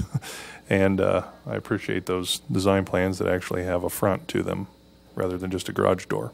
Yeah, that's something that we've learned in a lot of communities. When you go in and you say, I want to do affordable housing, a lot of times when you go into a more established community like Salina or anywhere in the metro Kansas City area, and you say I want to do affordable housing, a lot of times there's pushback from not only the commission but also neighbors. In using the single-family design, we've found that we've been able to, I guess, mitigate or ebb a lot of those concerns, because a lot of times these houses are nicer than the neighbors, and so it's. We try not to. There's also a lot of cities that are moving away from that garage, centered upfront design, where it's more of a shotgun style, house. And so yeah, we agree. We try to mix it up with garages going into the sides and into the fronts, just to really make it feel like a community, but also make it not feel like you've got the same exact house. Cookie cutter, yeah. I'd like to have a little bit of a feel for the resume of the company, where all you've built, and similar size, maybe different communities of the same population.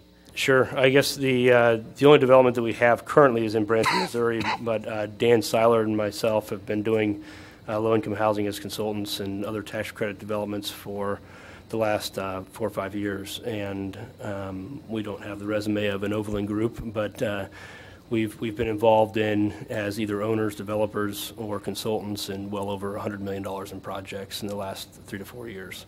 So we've got the financial backing and the experience in the tax credit world to do this project without any problem. Okay. Project similar to this, housing versus apartments, and everything we've been doing is single family. Okay. What? If you don't mind, and if you do, that's okay. But what is your target range that you're going after on these homes, as far as what we would equate as a final home sale price? The final home sale price is really dependent on the market. If we've got it in a market where there's 10 or 12% interest rates, then that's going to reduce the price of the home. Basically, but basically based on the projections, close to $100,000 in 15 years. Because what we've heard a lot in the past is we need moderate or low income housing. We need different housing. But then people are very good at saying, but that's not it. And with Mr. Lawver here, maybe I'll put him on the hot seat and say, does that seem to be the range of what we're questing for this type of housing in Salina, just to make sure there feels like a good match there. Good. Commissioner Jennings, not only is that in the price range, but the method of allowing people to buy the home is what we're at. Seems to me be very reasonable, and I take a liberty there, but it would seem to me that really setting up people to buy a house under contract, in essence, which is the way Ron and I bought our first home. And I've long thought that that's a great way for folks to buy their first home and get experience with a mortgage and those sorts of things. So thank you. I think it's a great spot, and I live not far from there. I think it's a great location. Thank you. Actually, one of the first people we contacted was Larry Pancrantz with the Housing Authority to run the idea by him, because they have approximately 160 houses in Salina that they rent, and our rent would be about $695 plus utilities. Okay, thank you. Are there additional questions? If not, I will accept a motion.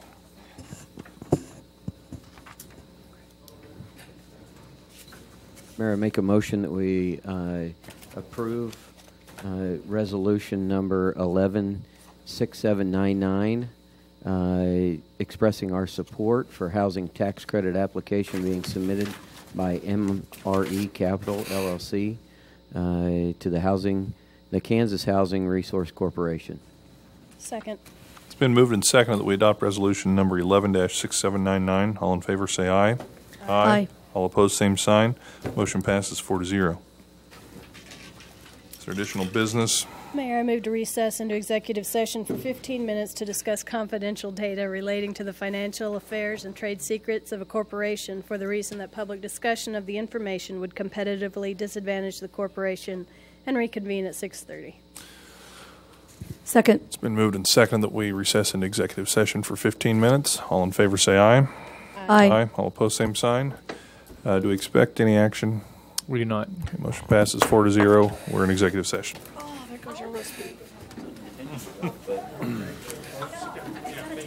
Now, when does the meeting start?